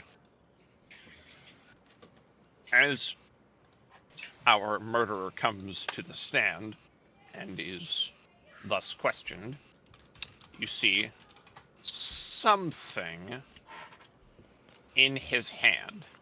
What it is specifically is difficult to tell, but you can kind of see that there is something of a shape there. In the same way that, well, as in the Predator films, you can see the slight distortion of active camouflage, but you cannot necessarily tell what the shape of the thing is. Is it safe to assume that a active perception check would not change anything? You could roll it, and everyone else could if you pass the information along. Okay. So first, Perception. do you pass the information along? I'll ask that. Like, do you actively go out of your way to make something known to the rest of your party? Yes, I would let everyone know through sending stones that this man is holding an object. And the perception check is a modified 24. Okay, so you sort of kind of run through your gambit of senses. You try and feel out, like just kind of shift your head a little bit, see if perspective changes something about it. You maybe try and magically sense it with your small understanding of the Ethera and its natural flows. A few other attempts at discerning, and it then occurs to you,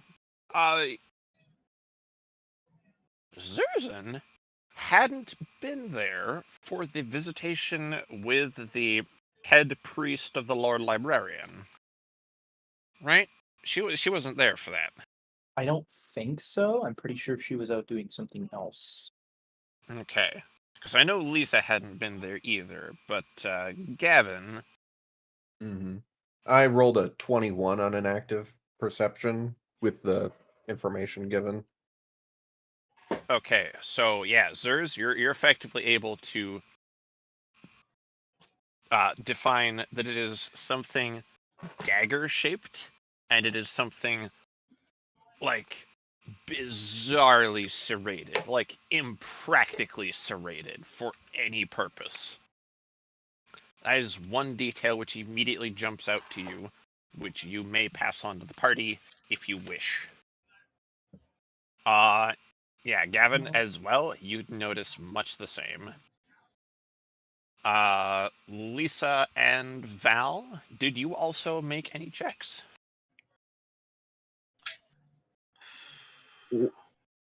Lisa cannot roll and will not roll on this information because they did not hear it. I swear we decided you had been giving us Yeah, no, given ascending stone. yeah, we did, yeah. Yeah, no. I'm In one of confused. the Mara went. Yeah, sorry. Because Mara went to the magic shop and I thought she was gonna buy one. Then she didn't. So I just went, okay. No. Okay. at some point in one of the last couple of sessions, it was decided that we gave Lisa Gideon's sending stone. Yeah. All And right. Sorry. if that weren't done, Zerzan can make them, as far as I'm aware, actually. That's one of the the funny things that Artificer can do. Question. How far away are we?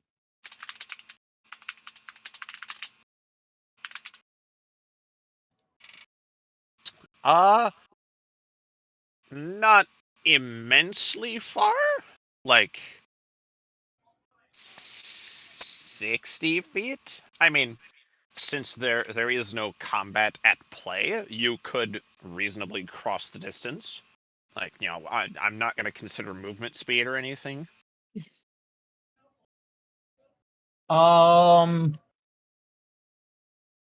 Uh, I sorry.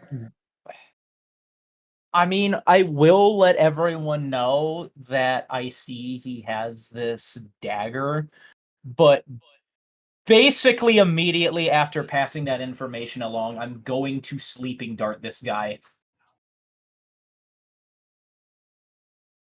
Literally just like, hey guys, I found him. He's got a like creepy ritual dagger, and I'm just gonna shoot it at him.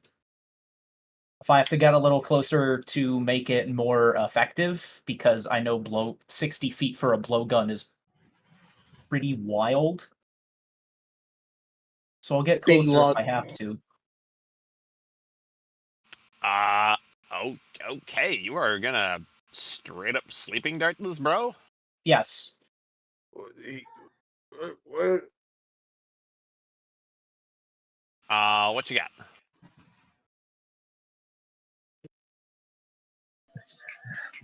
What kind of check would that be?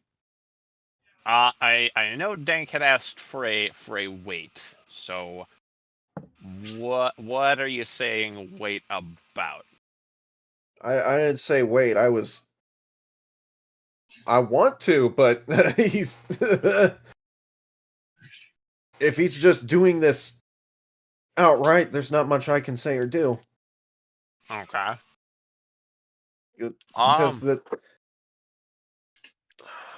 Yeah.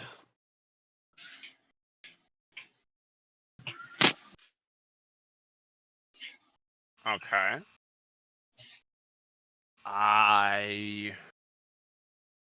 Hold on a second. It's only us seeing the dagger.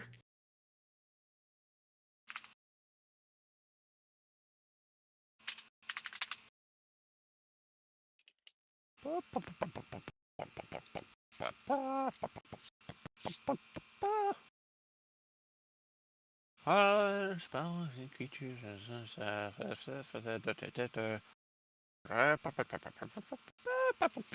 Okay. Alright. Here, this is just simpler. Ooh. Okay.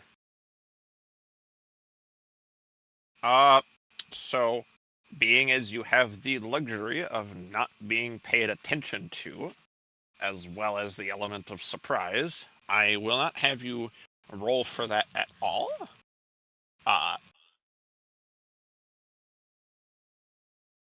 You do see the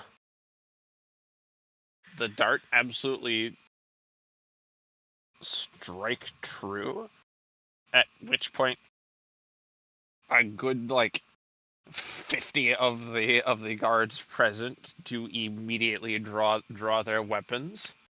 And although the captain of the guard does not look immediately pleased, he does, hold up a hand to stay these 50 very rapidly reacting men from any action on your persons. And he calls out, wait, they must have had reason. And he observes, and it is at this stage that dagger does become visible, though it does not seem to leave his hand, despite his being at present unconscious. Find him.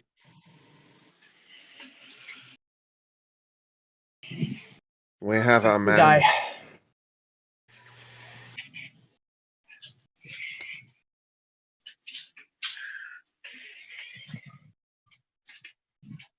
I'd give this man a spiel about his rights of being arrested, but considering his crimes, he has none.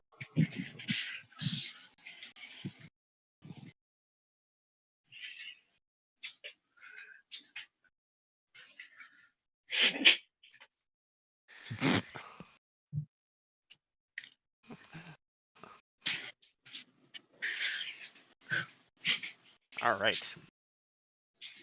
several of the guardsmen do approach and do restrain him, and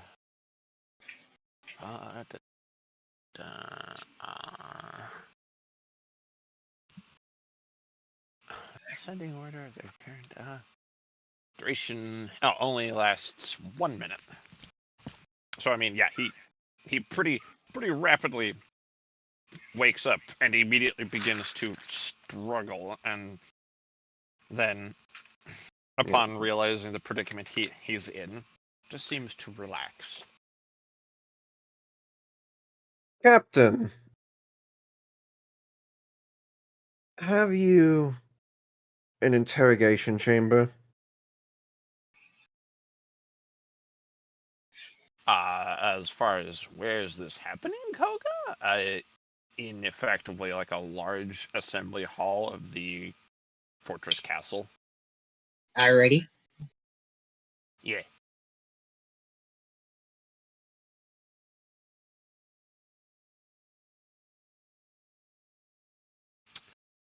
So the guard captain nods, although he raises an eyebrow. It's like, do you mean to take on any interrogations?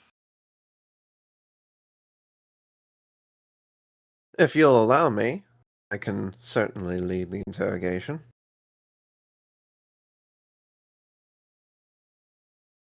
It would not be in our custom to do so, especially being as this is an internal affair.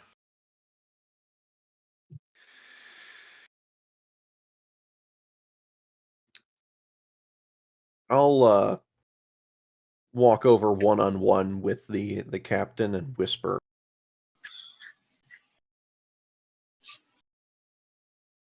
"This is not a man that will negotiate with you. This is not a man that will buckle under any pressure that you can give, political or otherwise. This is a man who lived likely for hundreds and hundreds of years, longer than his own life. I'm cutting out our Just a little bit. boop. He's lived hundreds and hundreds of years longer than his own lifespan. He cannot die unless that knife in his hand pierces his own heart by his own hand, and he will not tell us where the others are without incentive."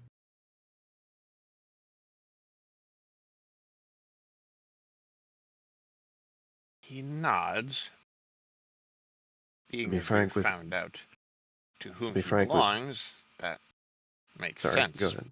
But I Let's don't believe there is anything which would cause him, if what you have told us is to be true, and he is one of the true followers of the murderous maiden herself, of Zarim, cursed be such a name as hers, then I don't think we truly want to know where the rest of his kinsmen are. These are people who have had We want to put an murders end to them. numbering in hundreds. We'll put an end to them. That's the idea. And it may be better to just put an end to it now, try and interrogate. The only question I truly wished to ask him, if I'm honest, is what he would have gotten out of it. I think that's the only thing he might have told me. We know what he got out of it.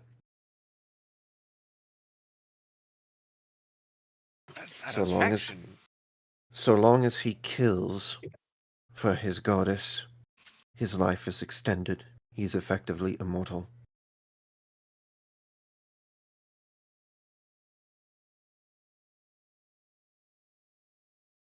We want to end this threat. We can't simply lock him away. He will get out, by the help of his allies if necessary. We need either him to abandon his goddess, or his goddess to abandon him. And if there are more of them, they will come, now that one of them has been caught. So we need to find them first.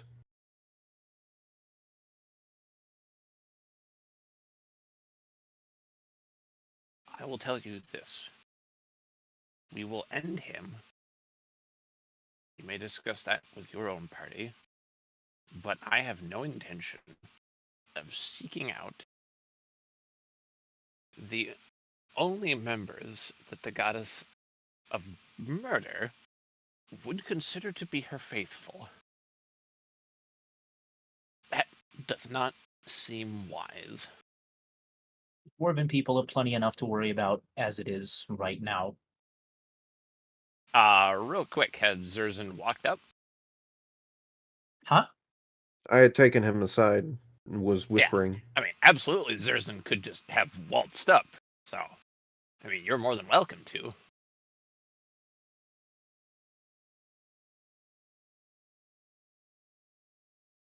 I mean, she would probably be hanging around nearby at least. Enough I to mean, eavesdrop. Okay. This goddess of murder is a vengeful being.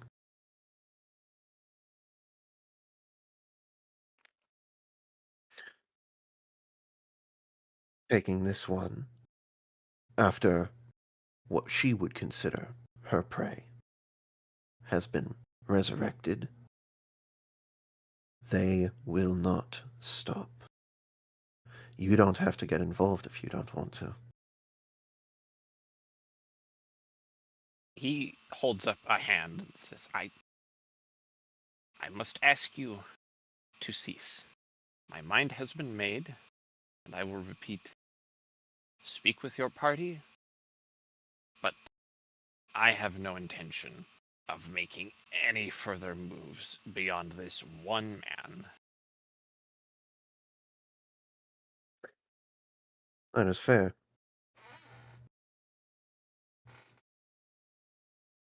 I believe even one of your party is interested in speaking to you, nodding to Zerzan standing close by.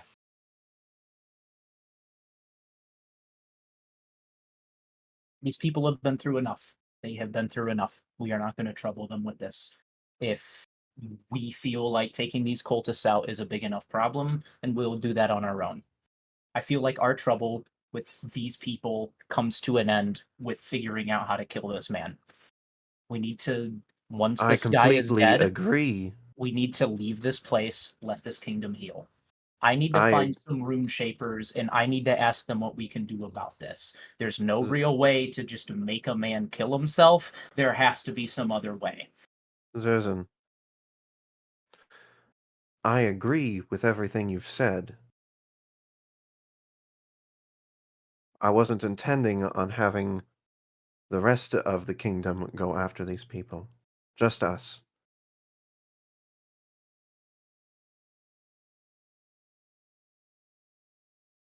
And why pester this guard about it? Let's just take care of this problem and be on our way. Because And the only Zerzan's way just that we'll going to get that... turn and walk away. Zerzan's going to find some rune shapers.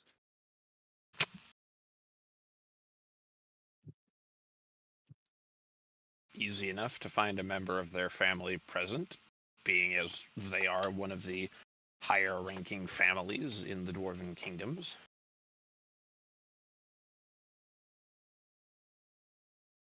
I don't know Gavin if will- anyone else has any other business to take care of here. I'll let that happen before I do my thing. Gavin will go over to Val.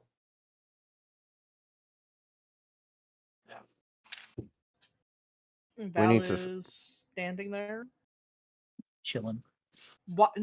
probably watching that guy, like thinking, like, man, I'd love to kill him right now. Stomp his head in. If we take care of this one, we still need to find the others. No, we don't. They will keep coming. Then we'll handle them as they come. They will keep coming for her. Not us. Her. This kingdom will not be safe until they are dealt with. Because their goddess sees her as her lawful prey. And we've taken that from her. Can Lisa overhear this? I'm sorry, can Lisa overhear this? I went over to the party where Val is. Yeah. So So I don't know if Val is telling us anything.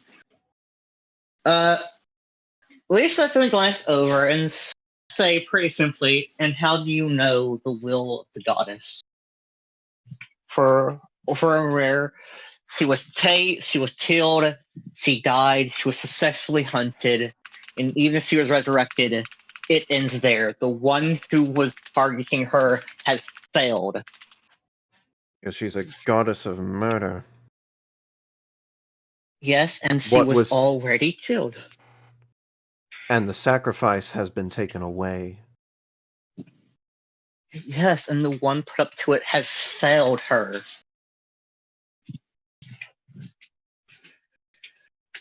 And you're willing to risk that she'll just die again and our work will be undone. And you're willing to put a giant red X on everyone's here's back. It's already on our backs.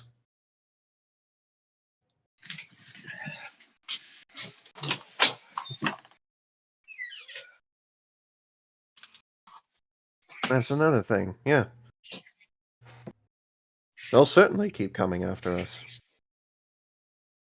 But if she is as vengeful and as bloodthirsty as I think she is, she will also go after the princess again. And she will go after her again and again and again until it is done.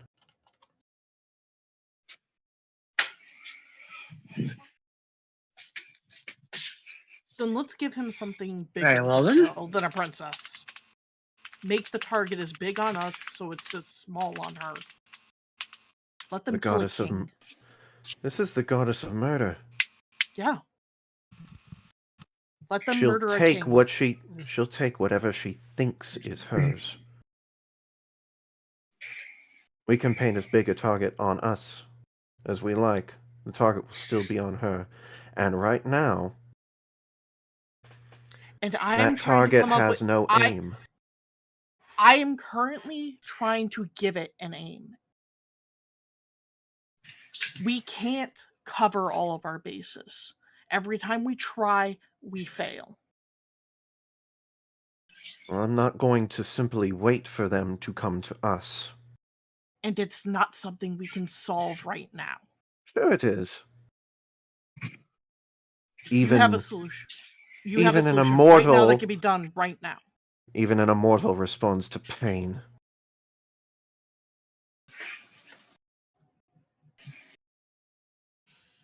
Leave me alone with him in a room for however long it needs.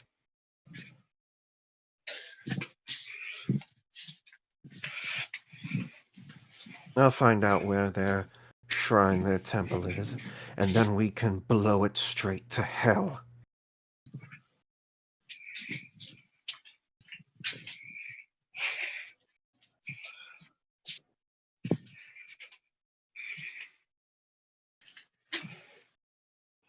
Lana, can I ask you a question in private?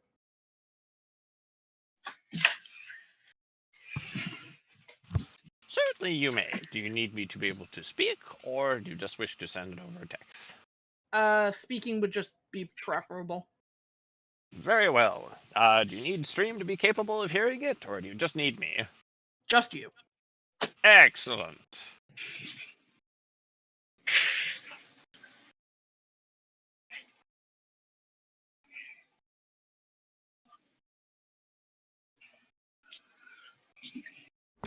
Well,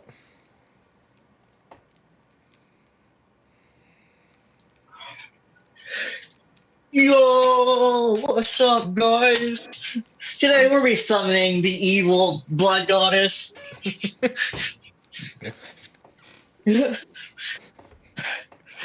Hey guys, what's up? As turns out, evil goddess is hot, so no.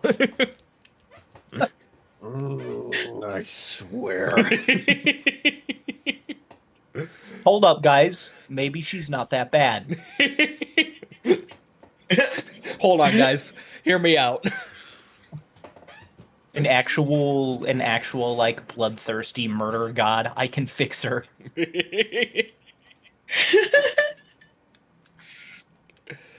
Ugh.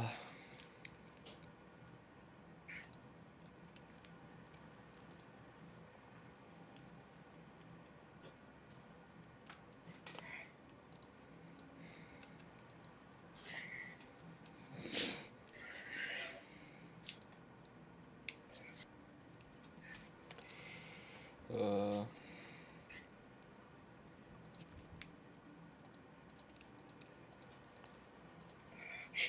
Hey, Zenovel Handress here. Today we'll be making a sacrifice to the goddess of murder. They're like to describe from word to radical kill. uh, man, I cannot wait until Dank and Koga until we get to season 2 of Assassination Classroom, because that's when the series really picks up. It's already fun. Jeez. Well, yeah, but like, it is second season is peak. Ow, my neck.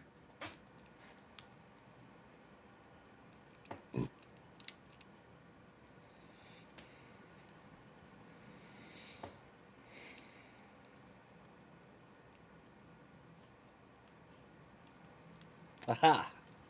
Hi, we good. What Alright. chaos is happening now? Nothing. Nothing. Everyone died. Session's over. Yep, rip. Good game, guys. Next campaign. She's doomed. Well, shit. Anyways, serious. Back to the moment though.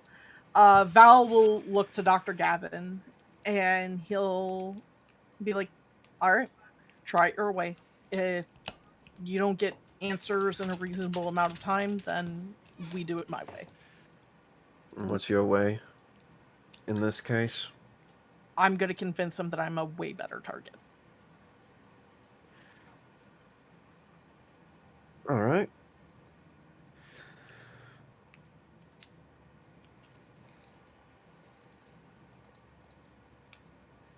And Gavin will go back over to the, probably at this point, very grumpy guard captain.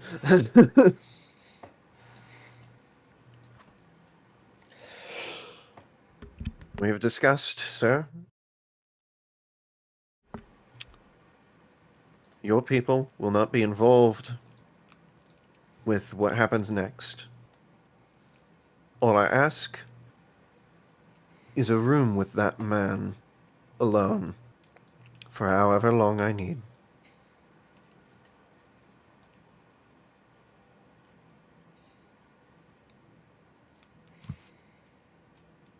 So, given that said guard captain had already effectively said that he wasn't keen on exterior persons, you may make a charisma roll to try and convince him. However, Persuasion? yes, thank you.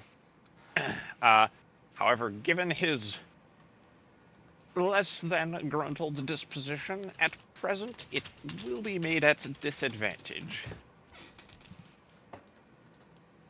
Let's see. So at disadvantage, that's a 27. I rolled a 19 and a 17.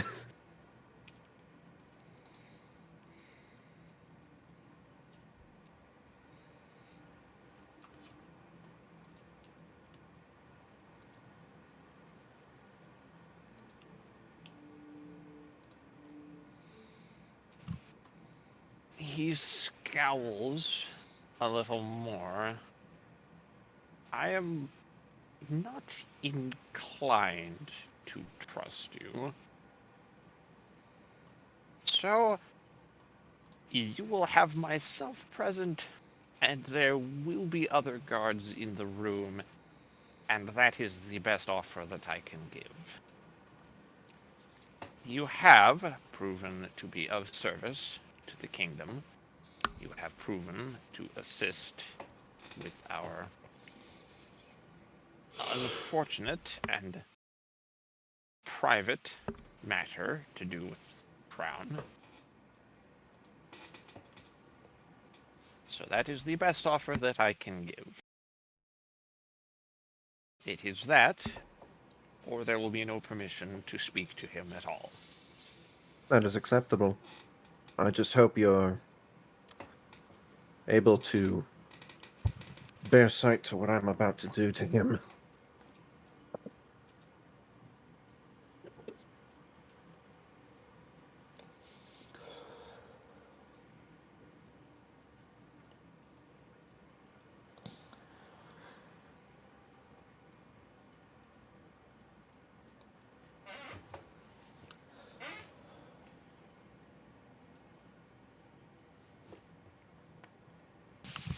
Right, pardons that small pause there.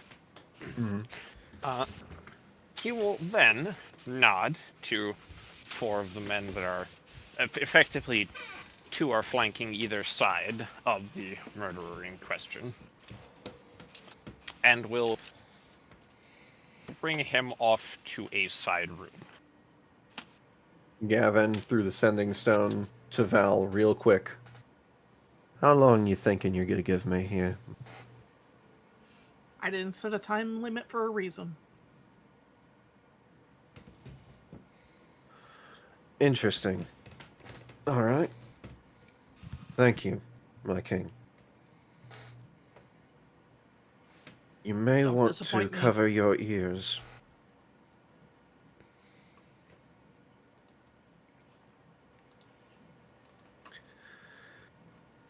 Alright. So there's what? The captain, the guard captain, and 2 other guys in here? Along with Indeed. Fucko.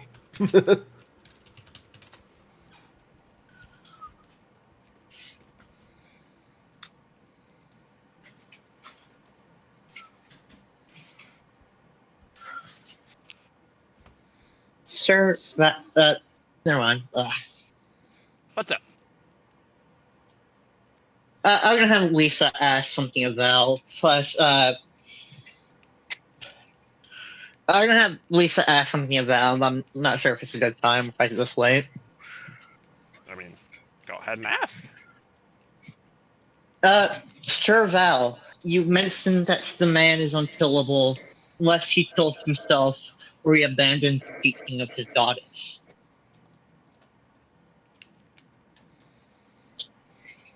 And it seems to be asked saying this through a sending stone.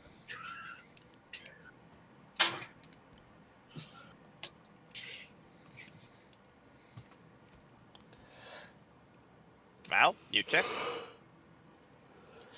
Oh, sorry, I didn't realize that was actually directed at me. I apologize. I didn't hear my name. Yeah. Say that again. Lisa is contacting Val specifically through Sending Stone, Okay. and is asking him more or less. You mentioned he cannot be slain unless he takes his own life by his dagger, or he digs up the teaching of his goddess. Correct? Presumably, there is also a potential third way, which would be that his goddess renounces him, but I doubt that Indeed. will happen. You say doubtful, but he Doubt has is putting it in a failed strong his way. mark. How do I try to put this? The faith in one goddess is a strong thing, and the faith to a goddess to their worshippers also very strong. However, in his current state, he has failed his mission failed his target and is in a position where he can no longer carry out the worship. How long do you think she would stand a worshiper who cannot do worship? I wouldn't know. I do not worship her. Indeed. Indeed.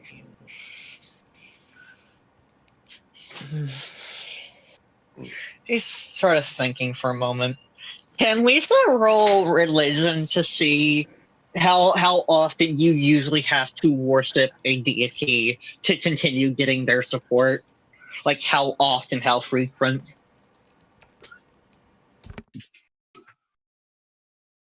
I mean, you are. Lisa is herself a very, very devout worshiper herself. So, Yes. kind of refer to your own history. You do your devotionals, you do your prayers, whatever, like daily, hourly, by the minute. Only depends on the deity. Indeed. So she's more wondering if he has to like kill a person every day or something ridiculous like that. Okay, so something more specific to Zareem. Yes.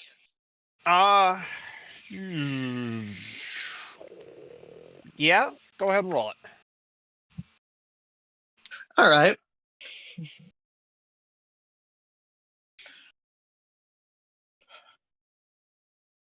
That is a 16.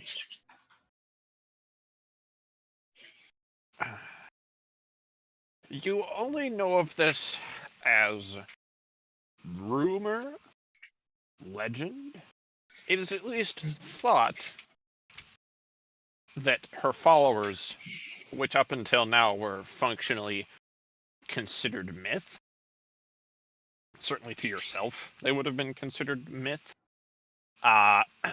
it is believed that they need only make one grand sacrificial kill once a year.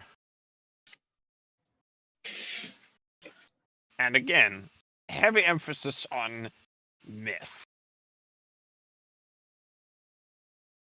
Well, according to the tales, it's a grand kill a year. And needless to say, he's likely going to rot for far longer than that. Not to dissuade you, but again, it is my divine ordain it to keep you and your party safe. I wish you to not make that harder on all of us.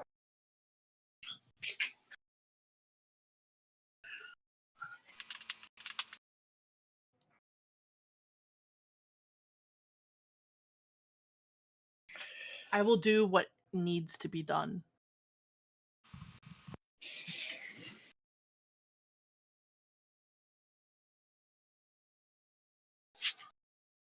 That's not very. And I hope you won't mind if I do the same, whatever that may entail.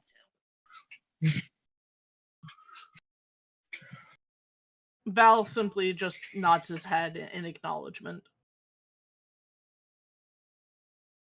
And she is going to go silent, close her eyes, and offer up a small prayer towards her own deity.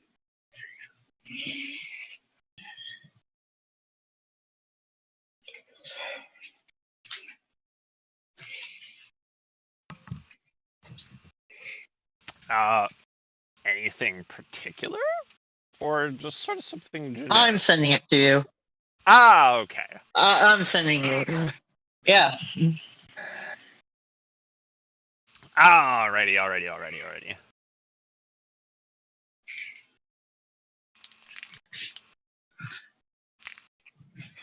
Oh, okay.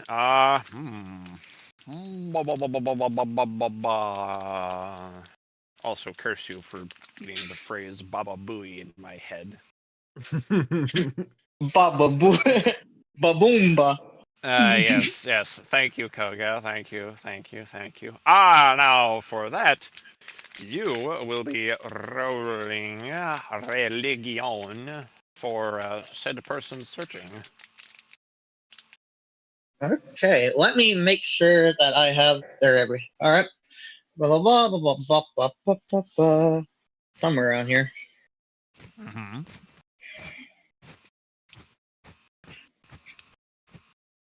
Will this be this is religion, right? Yes. Cool. Ba, ba, ba, ba, ba, ba. Wow, I just scroll all the way back. Oh boy. And in fact, I'll even permit you to make this one at advantage, considering the person doing the looking. Alrighty. Ba, ba, ba, ba, ba, ba, ba, ba.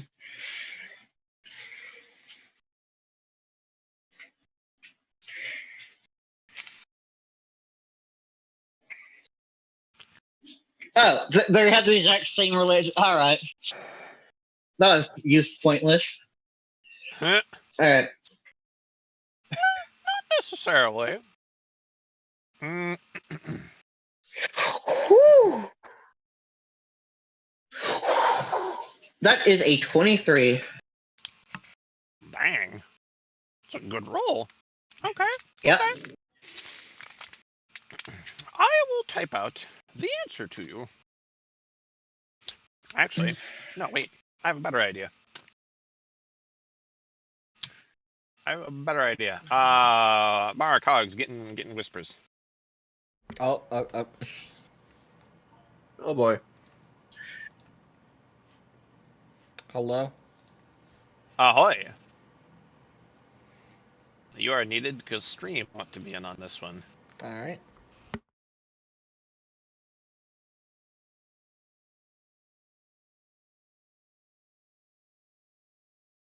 Oh, never mind. It let him go over. Yeah. That's funny. Ah, so, Captain Guardian, right? Yeah. You go out seeking this information on behalf of your follower. And whom do you find yourself in front of and before but the Maiden of Murder herself? There she stands before you in her dress red as blood.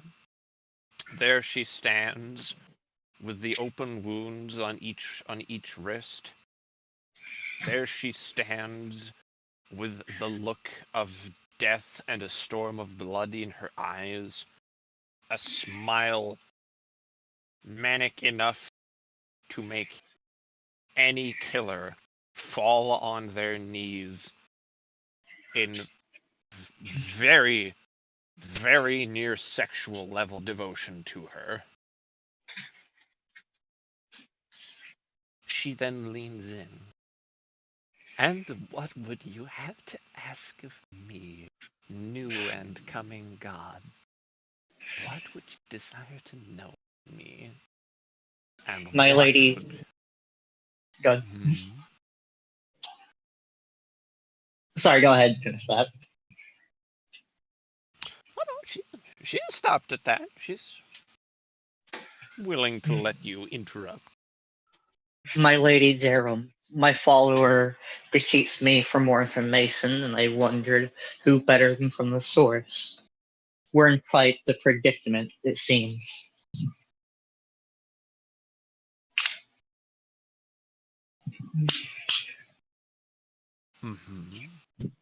And what do you wish to know? Well, do you intend to have your followers continue to hound the princess? That might depend. If he has failed to do his task, he will be punished.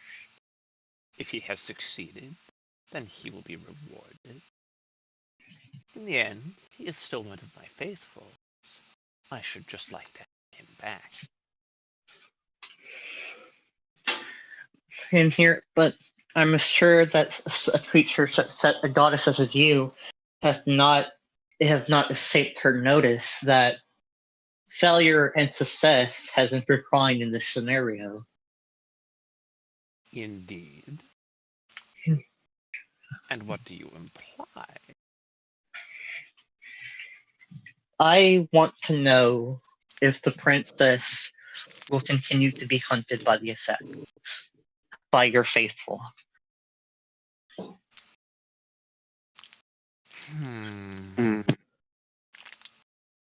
She was killed already once. I don't suppose there's need to have her killed again. It might be fun, but killing the same thing twice gets dull. And she looks upset at the idea.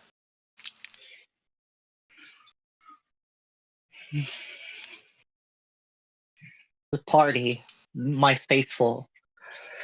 I don't have to inform you this, but if he does in fact continue to perish, if he perishes yet again, or if he continues to be hunted, then my followers and her cohorts will continue intervening. In fact, even currently, one such intends to blow up your sacred place to utterly demolish it for the sake of preventing that.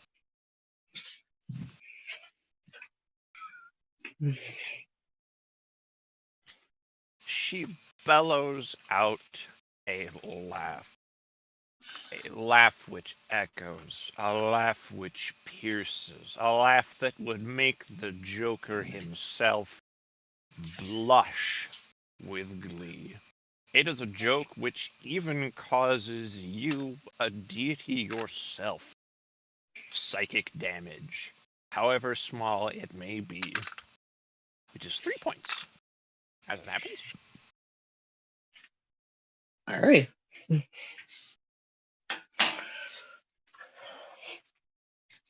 She then leans in, practically touching her face to yours. Oh, they may try. I should love to see them. I should love to stab them, flay their organs from them. I should love to bathe in the skyrocketing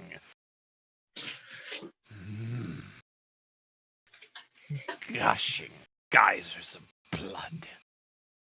They may try, and I will love and delight in their death.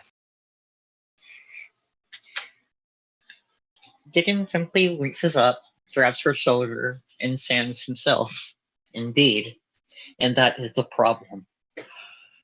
I know very well what they're doing is more or less suicidal, and that is what I wish to avoid.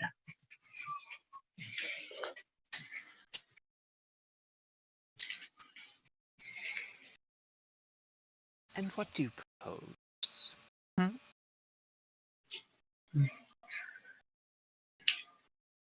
I can inform them to simply not. I can inform my faithful that your worshippers will not be directed, will not be sated to go after the princess, that she has already fallen once and there's no need for her to fall again. And they will let your faithful hopefully continue on. Right now, one of what's my followers, or, well, not mine, but one of her cohorts, intend to simply torture the information out of your worshipper, as if the very act of bloodshed is not under your domain. I'm sure he will not fall for that. Oh, heavens. It would be as if he would come to my own bed for such a time. Oh, he'd have too much fun. Indeed. So I do not wish for them to get in your way, and I'm sure you would also wish something similar and wish that there's no unneeded trouble on your end. I, however, have an idea that I think is much more fun. And that is?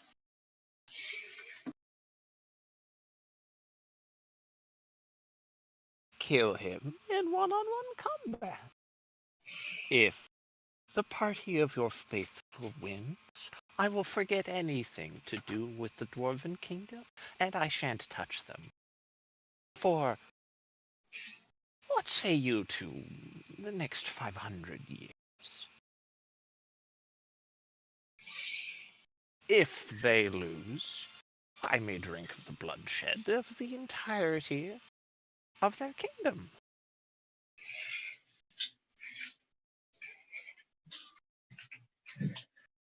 If you don't accept one or the other, I will wage my war regardless. Didn't it sound very something odd? One more thing. Earlier, you mentioned that you would wish nothing more than to drink their blood. May I take that as more literal, that you yourself would step down in order to cleave fresh flesh and bone?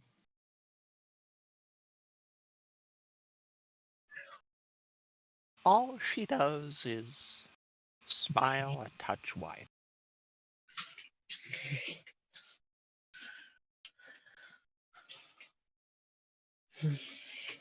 Very well then.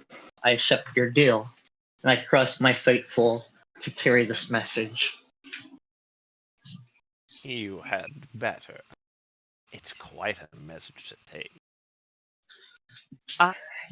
And I have one request. Mhm. Don't reveal my little ultimatum. Especially being as you did it here, and you did choose one. Well, I hope you chose one, anyway. Okay, I'm sorry. I'm taking this back a little. What was the? Because I know it was. Do you fight the? Or sorry, let me make sure I'm getting this right. The deal was fight him one on one. If they win, he does not get involved with the Dwarven Kingdom for the next 500 years. But if they fail, see rages war full on, right? Indeed. So what is this one or the other thing? Because it seems like a simple deal, win or lose. And I'm sure they're not going to choose to lose. So, I mean, basically, basically, do you choose to win? Do you choose to lose? I mean, Okay. it seems, I got confused. I thought there was something I missed, and there's like a second deal or something. Like, huh? But all right, thank you. Yep. If I'm going to pause for one thing. When you say one-on-one combat, do you mean the party versus him, or a simple follower, one of them against him? Your follower, your faithful's whole party versus him. I'd be Very impressed well if any then. one of them could do it by themselves. Very well then. May I assume you would set up the arena? Or should I take care of that? Interesting that you offer it. I am close enough that I am capable of such a thing. I will give you the destination, and I will let you do the gathering. Does that seem fair? Very well. Thank you, my mistress and Charlotte. And see if he don't simply bow his head a bit. The destination that you will give your faithful to tell to your party is there's a particular fountain in the Dwarven Kingdom that I am fond of. You will take them to the square thereof, where this battle will take place. He will fight with not more than the dagger which is so belovedly given to him by myself. Your party may fight with whatever they wish. And once more, if they win, I relinquish anything to do with the Dwarven Kingdom for 500 years. And I do not tell them what would happen if they fail. Indeed, such is the deal. Very well then. Thank you.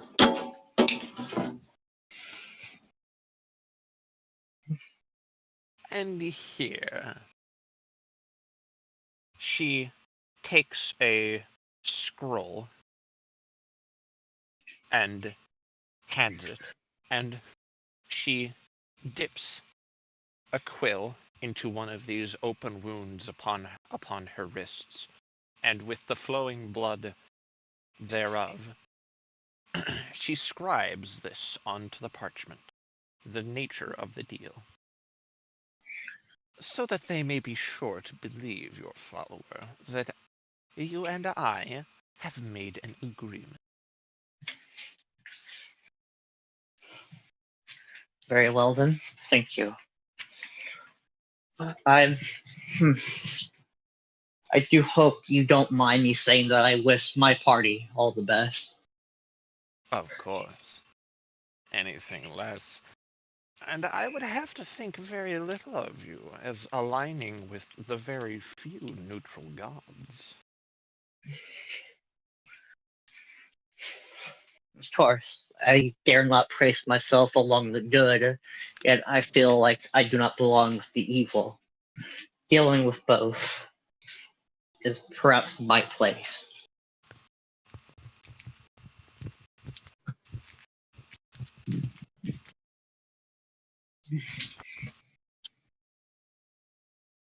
She bows her head, and she vanishes.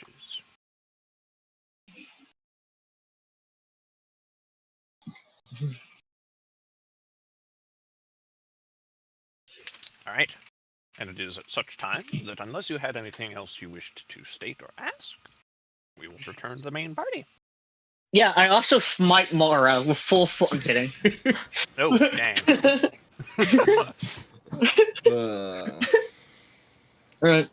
Sorry about that, but I was thinking, Lisa is faithful and religious enough to be like, why don't we just ask the goddess directly? The goddess of murder will sure be a good conversationalist. Yeah, alright, thank you. Of course, of course.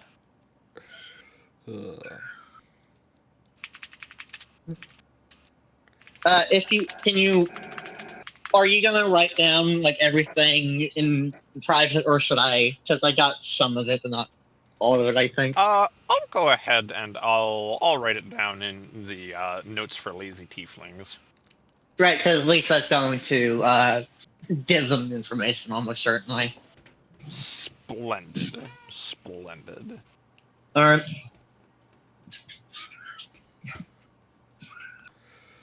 So, shall we return? Yep.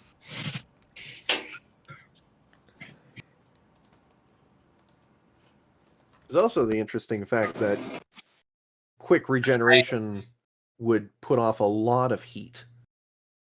Oh yeah. And probably likely burn the person. Fascinating. Talking about the physics of healing magic. No, not healing magic. Biological fast regeneration. Ah. The amount of energy that would be put out by cells regenerating, like, say, Wolverine style, you might as well be cooking the person.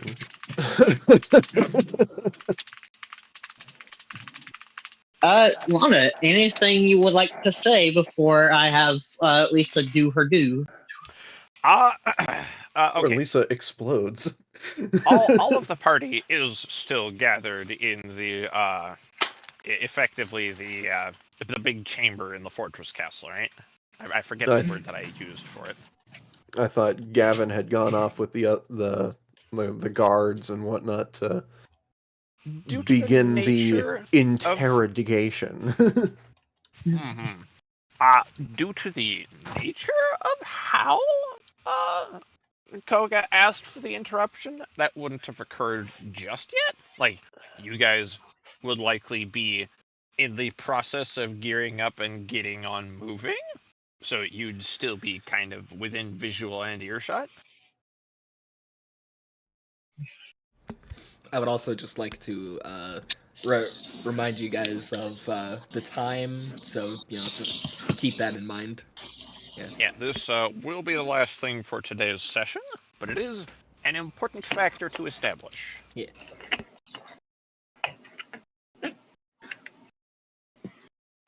All right. So, what you see is Lisa, and oh, poor Lisa, I am so sorry. Lisa, you feel an immediate retching sensation in your very gut, and you immediately cough up a splatter of blood, and you cough out a piece of paper which seems to be almost as red-soaked as the blood that you just coughed up. Oh, In damn it, spite of Gideon, what did you which- do? Alright, is that the player? No. Alright, Lisa simply writes her mouth and picks up the parchment with this sort of expression of determination on her face. She's going to hold up her arm and call out to the rest of the party to come to her. Lord Val, Lord Mara, Lord Davin, to me, please. And Lord Durgeon as well. Gavin looks over, walks over, and sees the blood. What in the absolute fuck did you do? In all honesty, between all of us, I'm not even surprised anymore. What's going on? I don't know. Why is there blood on the floor? Why is it on your mouth? Why is it on that paper? Where'd you get that paper? My god has struck in the deal with Zareen. And this is a matter of grave importance. And she's going to unfurl the parchment and begin stating. The deal is as thus forward. If we manage to kill him in one-on-one combat to successfully strike him down, then she will forget this dwarven kingdom even exists for the next 500 years. She will wage no war, send no assassins. It will be completely free of her influence, but only if we manage to beat him. I see many holes in this. I see This many sort of- concerns. It is 4-on-1, 5-on-1, in fact. There's no protections for us after the fact. There's no protections for Val's kingdom after the fact. There's no protections for our families after the fact. There's a time limit on the deal. 500 years, which is far better than the assumption the- of being which a is the target average on li- Val's And it is the average lifespan of a single dwarf. This is the best plan we have. We're not going to sit here and argue and bicker about the stupid little details. This is the best plan we have. The best plan we have is to kill them all. We are not going to look something like this. Like, we're not going to just look at something like this in the eye and pass up on it. No. We're not. We are doing this. We are doing this. There's Lisa is going to hold out the parchment and let every member of the party read it. If there's something she forgot or I forgot, this is your time to say it, Lola. I'm rolling investigation. I want everything, every loophole, every bit, everything. What am I looking at?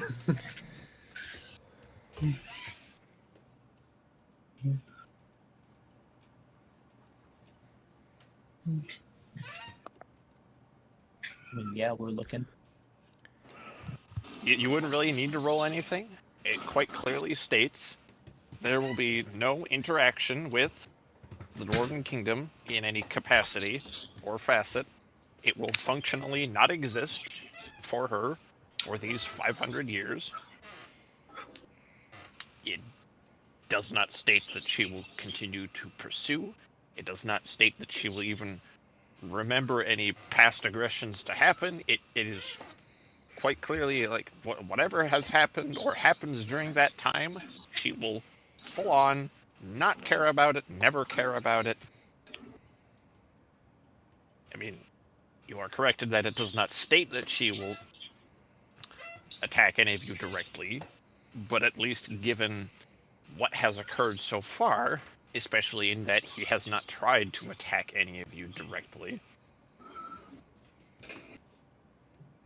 there is no reason she would have to attack any of you specifically. I agree with the person. This is, I think, as good of a deal as we're going to get, and we're going to have to now just deal with the consequences that come thereafter. You're going to make a deal with the Dark Goddess. No, this was a deal struck by me, by my own god. With the Completely Dark different. Goddess. The other option was having them all target us regardless. At least here, we don't have to worry about the Dwarven Kingdom. Or we get to them before they get to us. We Wait, are listen. not arguing about this. Hold We on, are guys. doing this. Yes, we are, Zerzin. Calm down for a moment. This Dr. is too Gavin? much of a risk, and it reeks of Dr. cowardice. Gavin, as your king, this is an order. We are doing it Cast this way. Thunderclap. And then the blood of all the others that she ever kills and that her people kill will be on our hands.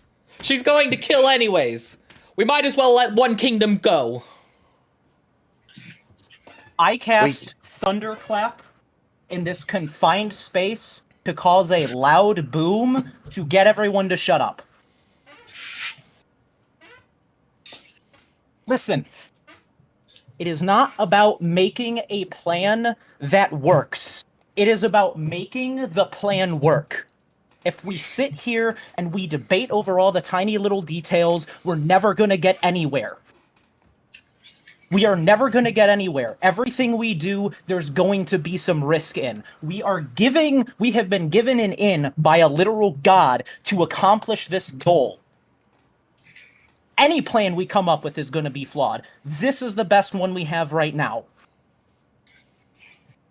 We're not arguing about this.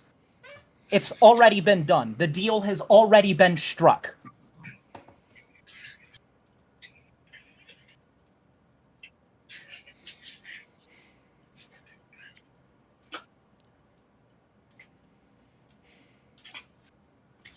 That is what we're doing. We're not going to sit here and bicker and argue back and forth like a bunch of little kids anymore.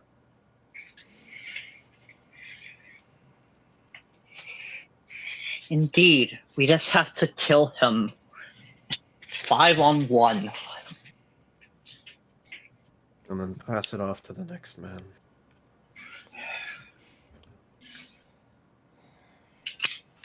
Better than nothing.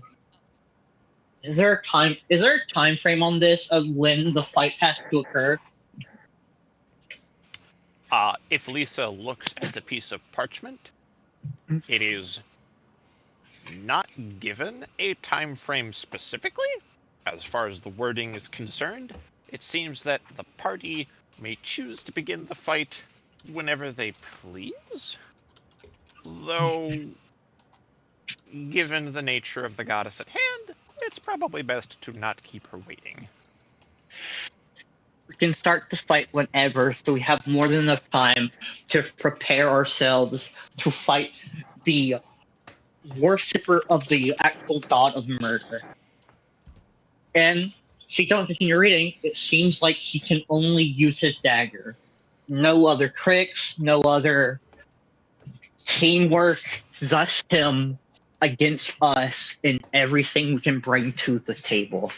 And what all can he bring to the table? He surely Just has his some other dagger. powers. Yes, and That's his his gift of act. immortality from the goddess.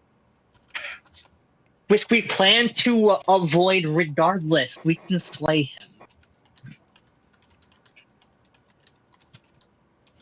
I say we give it a day, maybe two, to get every single supply, every single ounce of power, everything we can to make sure that when he goes down, he stays down. Every way possible to ensure he kills himself or break that connection with his god, one way or another.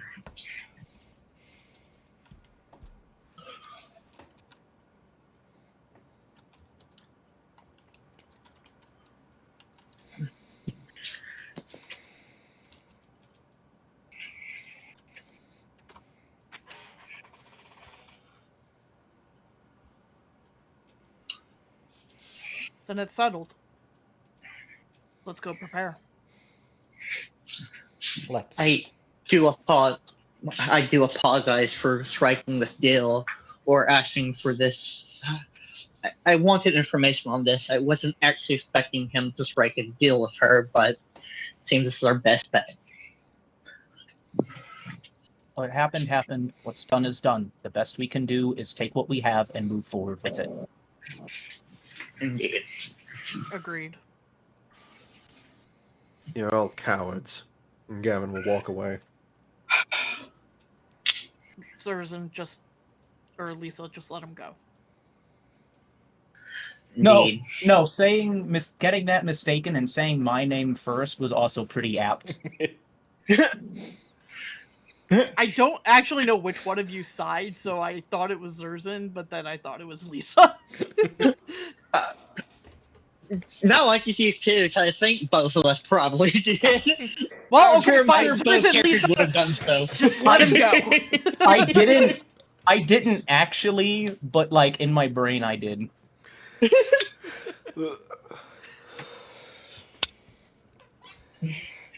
And I think that's a good spot to stop for tonight. Yeah.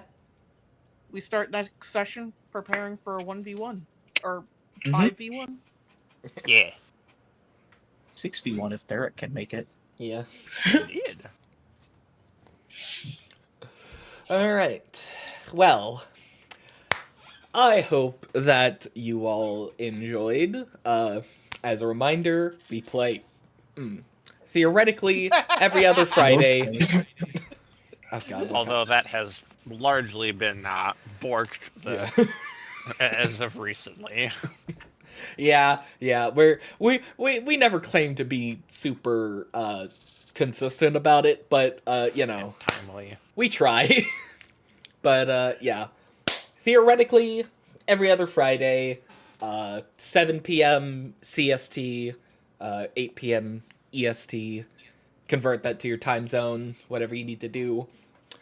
And with that, I hope to see you all next time.